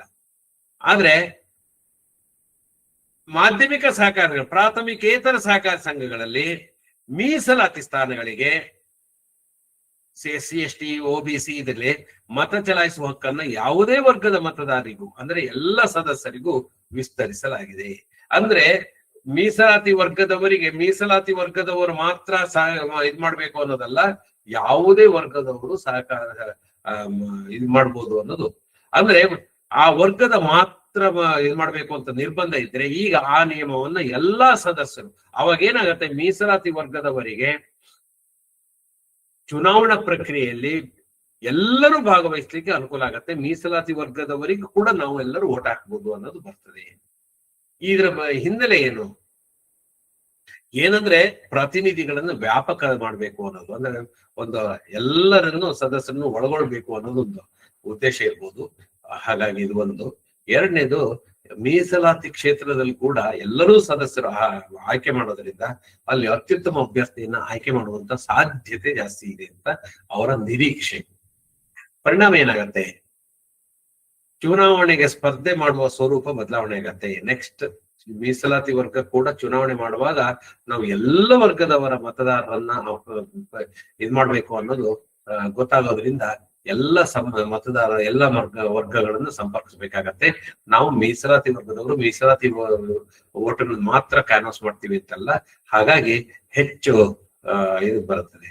ಆಮೇಲೆ ಮೀಸಲಾತಿ ಮೂಲ ಉದ್ದೇಶಕ್ಕೆ ರಕ್ಷಣೆ ಸಿಗತ್ತೆ. ಏನಂದ್ರೆ ಮೀಸಲಾತಿ ಇರುವಂತದ್ದು ಆ ವರ್ಗದವರ ಸದಸ್ಯರಿಗೆ ಮಾತ್ರ ಅಲ್ಲ, ಬೇರೆಯವರು ಕೂಡ ಅಲ್ಲಿ ಪ್ರಾತಿನಿಧ್ಯವನ್ನ ವಹಿಸ್ಬೇಕು. ಅಂದ್ರೆ ಆ ಸ್ಥಾನಕ್ಕೆ ಅರ್ಹರನ್ನ ಚುನಾಯಿಸುವಂತವರು ಎಲ್ಲ ಸದಸ್ಯರು ಆಗ್ಬೇಕು ಅನ್ನೋದು ಇಲ್ಲಿಗೆ ಬರ್ತದೆ.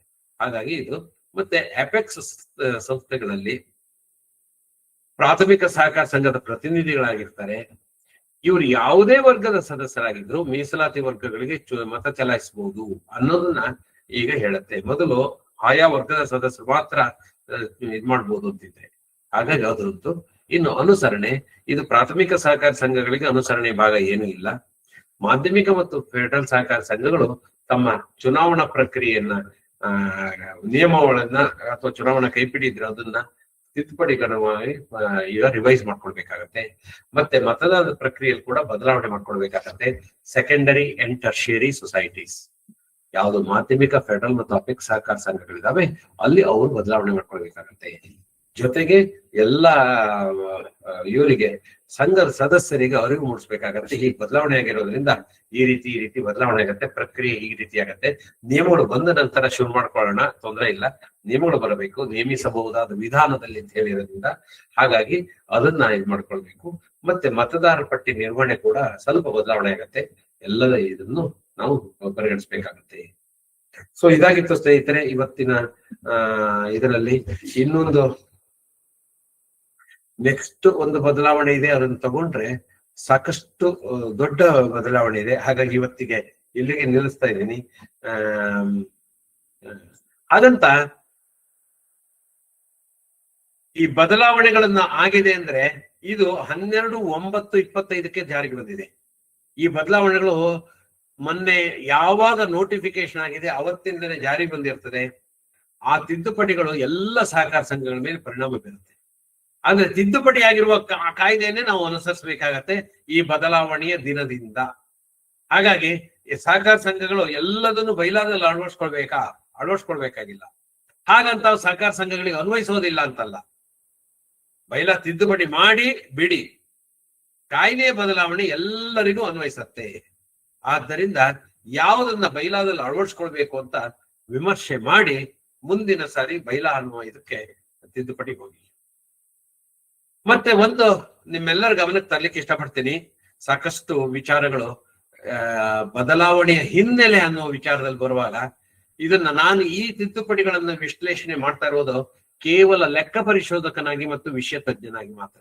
ಈ ವಿಷಯವನ್ನು ಯಾಕೆ ಹೇಳ್ತಾ ಇದ್ದೀನಿ ಅಂದ್ರೆ ಸ್ನೇಹಿತರೆ, ಕಳೆದ 3 ಕಂತುಗಳಲ್ಲಿ ನಾನು ವಿಶ್ಲೇಷಣೆ ಮಾಡಿದಾಗ ಸರ್ ಇದು ಹಿಂಗಿರ್ಬೋದಾ ರೀಸನ್, ಹೀಗಿರ್ಬೋದಾ ರೀಸನ್, ಇದರ ಹಿನ್ನೆಲೆ ಹೀಗಿರ್ಬೋದಾ ಅಂತ ಅನೇಕ ರೀತಿಯಲ್ಲಿ ರಾಜಕೀಯವಾಗಿ ವಿಶ್ಲೇಷಣೆ ಮಾಡಿದ್ದಾರೆ. ನಾನು ರಾಜಕೀಯವಾಗಿ ಈ ವಿಶ್ಲೇಷಣೆ ಮಾಡ್ತಾ ಇಲ್ಲ. ಈ ತಿದ್ದುಪಡಿಗಳ ರಾಜಕೀಯ ಹಿನ್ನೆಲೆ ಏನು, ಇದು DCC ಬ್ಯಾಂಕಿನ ಎಲೆಕ್ಷನ್ ಅಲ್ಲಿ ಏನ್ ಪ್ರಭಾವ ಬೀರುತ್ತೆ, ಮಹಾಮಂಡಳದ ಎಲೆಕ್ಷನ್ ಅಲ್ಲಿ ಏನ್ ಪ್ರಭಾವ ಬೀರುತ್ತೆ, ಯಾರ್ಯಾರಿಗೆ ಏನೇನು ಅನುಕೂಲ ಆಗತ್ತೆ, ಅನೇಕ ವಿಚಾರಗಳಿದಾವೆ ಅಲ್ಲಿ ಇಲ್ಲ ಅಂತಲ್ಲ. ಆದ್ರೆ ಆ ವಿಚಾರದಲ್ಲಿ ನಾನು ಯಾವುದೇ ವಿಶ್ಲೇಷಣೆ ಮಾಡ್ಲಿಕ್ಕೆ ಇಷ್ಟಪಡೋದಿಲ್ಲ. ಒಬ್ಬ ವಿಷಯ ತಜ್ಞನಾಗಿ ಶೈಕ್ಷಣಿಕವಾಗಿ ಅಂದ್ರೆ ಎಜುಕೇಶನಲ್ ಪರ್ಪಸ್ಗೆ ಅಕಾಡೆಮಿಕ್ ಆಗಿ ಮಾತ್ರ ನಾನು ಈ ವಿಶ್ಲೇಷಣೆ ಮಾಡ್ತಾ ಇರುವಂತದ್ದು. ಒಬ್ಬ ಲೆಕ್ಕ ಪರಿಶೋಧಕನಾಗಿ ನಾನು ನನ್ನ ಅಭಿಪ್ರಾಯನ ವ್ಯಕ್ತಪಡಿಸ್ತಾ ಇದ್ದೀನಿ. ಹಾಗಾಗಿ ರಾಜಕೀಯ ವಿಶ್ಲೇಷಣೆ ನಾನು ಮಾಡ್ಲಿಕ್ಕೆ ಹೋಗೋದಿಲ್ಲ. ಯಾರ್ಯಾರಿಗೆ ಏನೇನು ಅನುಕೂಲ ಆಗತ್ತೆ ಅನ್ನೋದು ನಿಮ್ಮ ವಿವೇಚನೆಗೆ ಸಂಬಂಧಪಟ್ಟಿದ್ದು. ಇದರ ಏನು ಸಹಕಾರ ಕ್ಷೇತ್ರದ ಮೇಲೆ ಸಾಮಾಜಿಕವಾಗಿ ಮತ್ತು ಆಡಳಿತಾತ್ಮಕವಾಗಿ ಏನು ಪರಿಣಾಮ ಬೀರುತ್ತೆ, ಸೋಷಿಯಲಿ ಅಂಡ್ ಅಡ್ಮಿನಿಸ್ಟ್ರೇಟಿವ್ ಆಸ್ಪೆಕ್ಟ್ ನಲ್ಲಿ ಏನ್ ಪರಿಣಾಮ ಬೀರುತ್ತೆ, ಅಲ್ಲಿ ಎಲ್ಲೆಲ್ಲಿ ಚೇಂಜ್ ಮಾಡ್ಕೊಳ್ಬೇಕು ಅಷ್ಟೇ ಹೊರತು ರಾಜಕೀಯವಾಗಿ ನಾನು ಈ ವಿಶ್ಲೇಷಣೆ ಮಾಡ್ತಾ ಇಲ್ಲ. ಯಾಕೆ ಇದನ್ನ ನಿಮ್ ಗಮನಕ್ಕೆ ತರ್ತಾ ಇದ್ದೀನಿ ಅಂದ್ರೆ, ಹಿಂದಿನ 2-3 ಕಂತುಗಳಲ್ಲಿ ನಾನು ಹೇಳಿರುವ ವಿಶ್ಲೇಷಣೆಗೆ ನನ್ನ ಕೆಲವು ಸ್ನೇಹಿತರು ಸಾರ್ ಇದೊಂದು ಹೇಳ್ಬೇಕಿತ್ತು, ನೀವು ಈ ಕಾರಣಕ್ಕೋಸ್ಕರ ಮಾಡಿದ್ದಾರೆ, ಇದು ಇಲ್ಲಿ ಇಂತಲ್ಲಿಂದ ಹಿಂಗಿಂಗ್ ಹೋಗುತ್ತೆ, ರಾಜಕೀಯವಾಗಿ ಈ ಪಾರ್ಟಿಗೆ ಅನುಕೂಲ ಆಗತ್ತೆ ಅಥವಾ ಈ ಪಾರ್ಟಿಗೆ ಹಿನ್ನೆಲೆ ಆಗತ್ತೆ, ಇದಲ್ಲ, ಅದು ನನ್ನ ವಿಷಯ ಅಲ್ಲ. ನಾನು ಅದು ಯಾವುದಕ್ಕೂ ಸಂಬಂಧಪಟ್ಟನಲ್ಲ. ನಾನು ರಾಜಕೀಯ ಹಿನ್ನೆಲೆ ಅಥವಾ ರಾಜಕೀಯ ವ್ಯಕ್ತಿ ಅಲ್ಲ. ಹಾಗಾಗಿ ನಾನು ಅದ್ರ ಬಗ್ಗೆ ವಿಶ್ಲೇಷಣೆ ಮಾಡ್ತಾ ಇಲ್ಲ. ಹಾಗಾಗಿ ಇವತ್ತು ಕೂಡ ನಿಮ್ಮಲ್ಲಿ ಯಾರಿಗಾದರೂ ಆ ಅನುಮಾನ ಬಂದು ಅದ್ರ ಬಗ್ಗೆ ಏನಾದ್ರು ಪ್ರಶ್ನೆ ಕೇಳ್ತಾ ಇದ್ದೀರಿ ಅಂದ್ರೆ ದಯವಿಟ್ಟು ಆ ರೀತಿಯ ಪ್ರಶ್ನೆಗಳನ್ನು ಕೇಳಬೇಡಿ. ರಾಜಕೀಯ ಹಿನ್ನೆಲೆ, ರಾಜಕೀಯ ಹುನ್ನಾರ, ಆ ರೀತಿಯ ವಿಷಯಗಳು ಬರೋದು ಬೇಡ ಅಂತ ಹೇಳ್ತಾ ಮತ್ತೆ ಪ್ರಶ್ನೋತ್ತರಗಳು ತೆಗೆದುಕೊಳ್ಳೋಣ. ಪ್ರಶ್ನೋತ್ತರಗಳ ವಿಶ್ಲೇಷಣೆ ಮಾಡಿ ಒಂದಿಷ್ಟು ಪ್ರಶ್ನೆಗಳು ತಗೊಳ್ಳೋಣ. ಈಗ ನನ್ನ ಅವಧಿಯನ್ನು ಮುಕ್ತಾಯ ಮಾಡ್ತಾ ಇದ್ದೇನೆ ಸ್ನೇಹಿತರೆ. Yes sir. ಸೊ ಇದಾಗಿತ್ತು ಸ್ನೇಹಿತರೆ ಇವತ್ತಿನ ಒಂದು ಅವಧಿಯಲ್ಲಿ ಸಹಕಾರ ಕಾಯ್ದೆಯಲ್ಲಿ ಆಗಿರುವಂತಹ ಕೆಲವು ತಿದ್ದುಪಡಿಗಳ ಬಗ್ಗೆ ನಾವು ವಿಶ್ಲೇಷಣೆ ಮಾಡಿದ್ವಿ. ಸಹಕರಿಸಿದ ಎಲ್ಲರಿಗೂ ಮತ್ತೊಮ್ಮೆ ಧನ್ಯವಾದಗಳನ್ನು ಹೇಳ್ತಾ ಶುಭರಾತ್ರಿಯನ್ನು ಕೋರ್ತಾ ಮತ್ತೊಮ್ಮೆ ಎಲ್ಲರಿಗೂ ದೀಪಾವಳಿಯ ಹಬ್ಬದ ಶುಭಾಶಯಗಳನ್ನು ಕೋರ್ತಾ ನನ್ನ ಮಾತಿಗೆ ವಿರಾಮವನ್ನು ಹೇಳ್ತೇನೆ. ಜೈ ಸಹಕಾರ.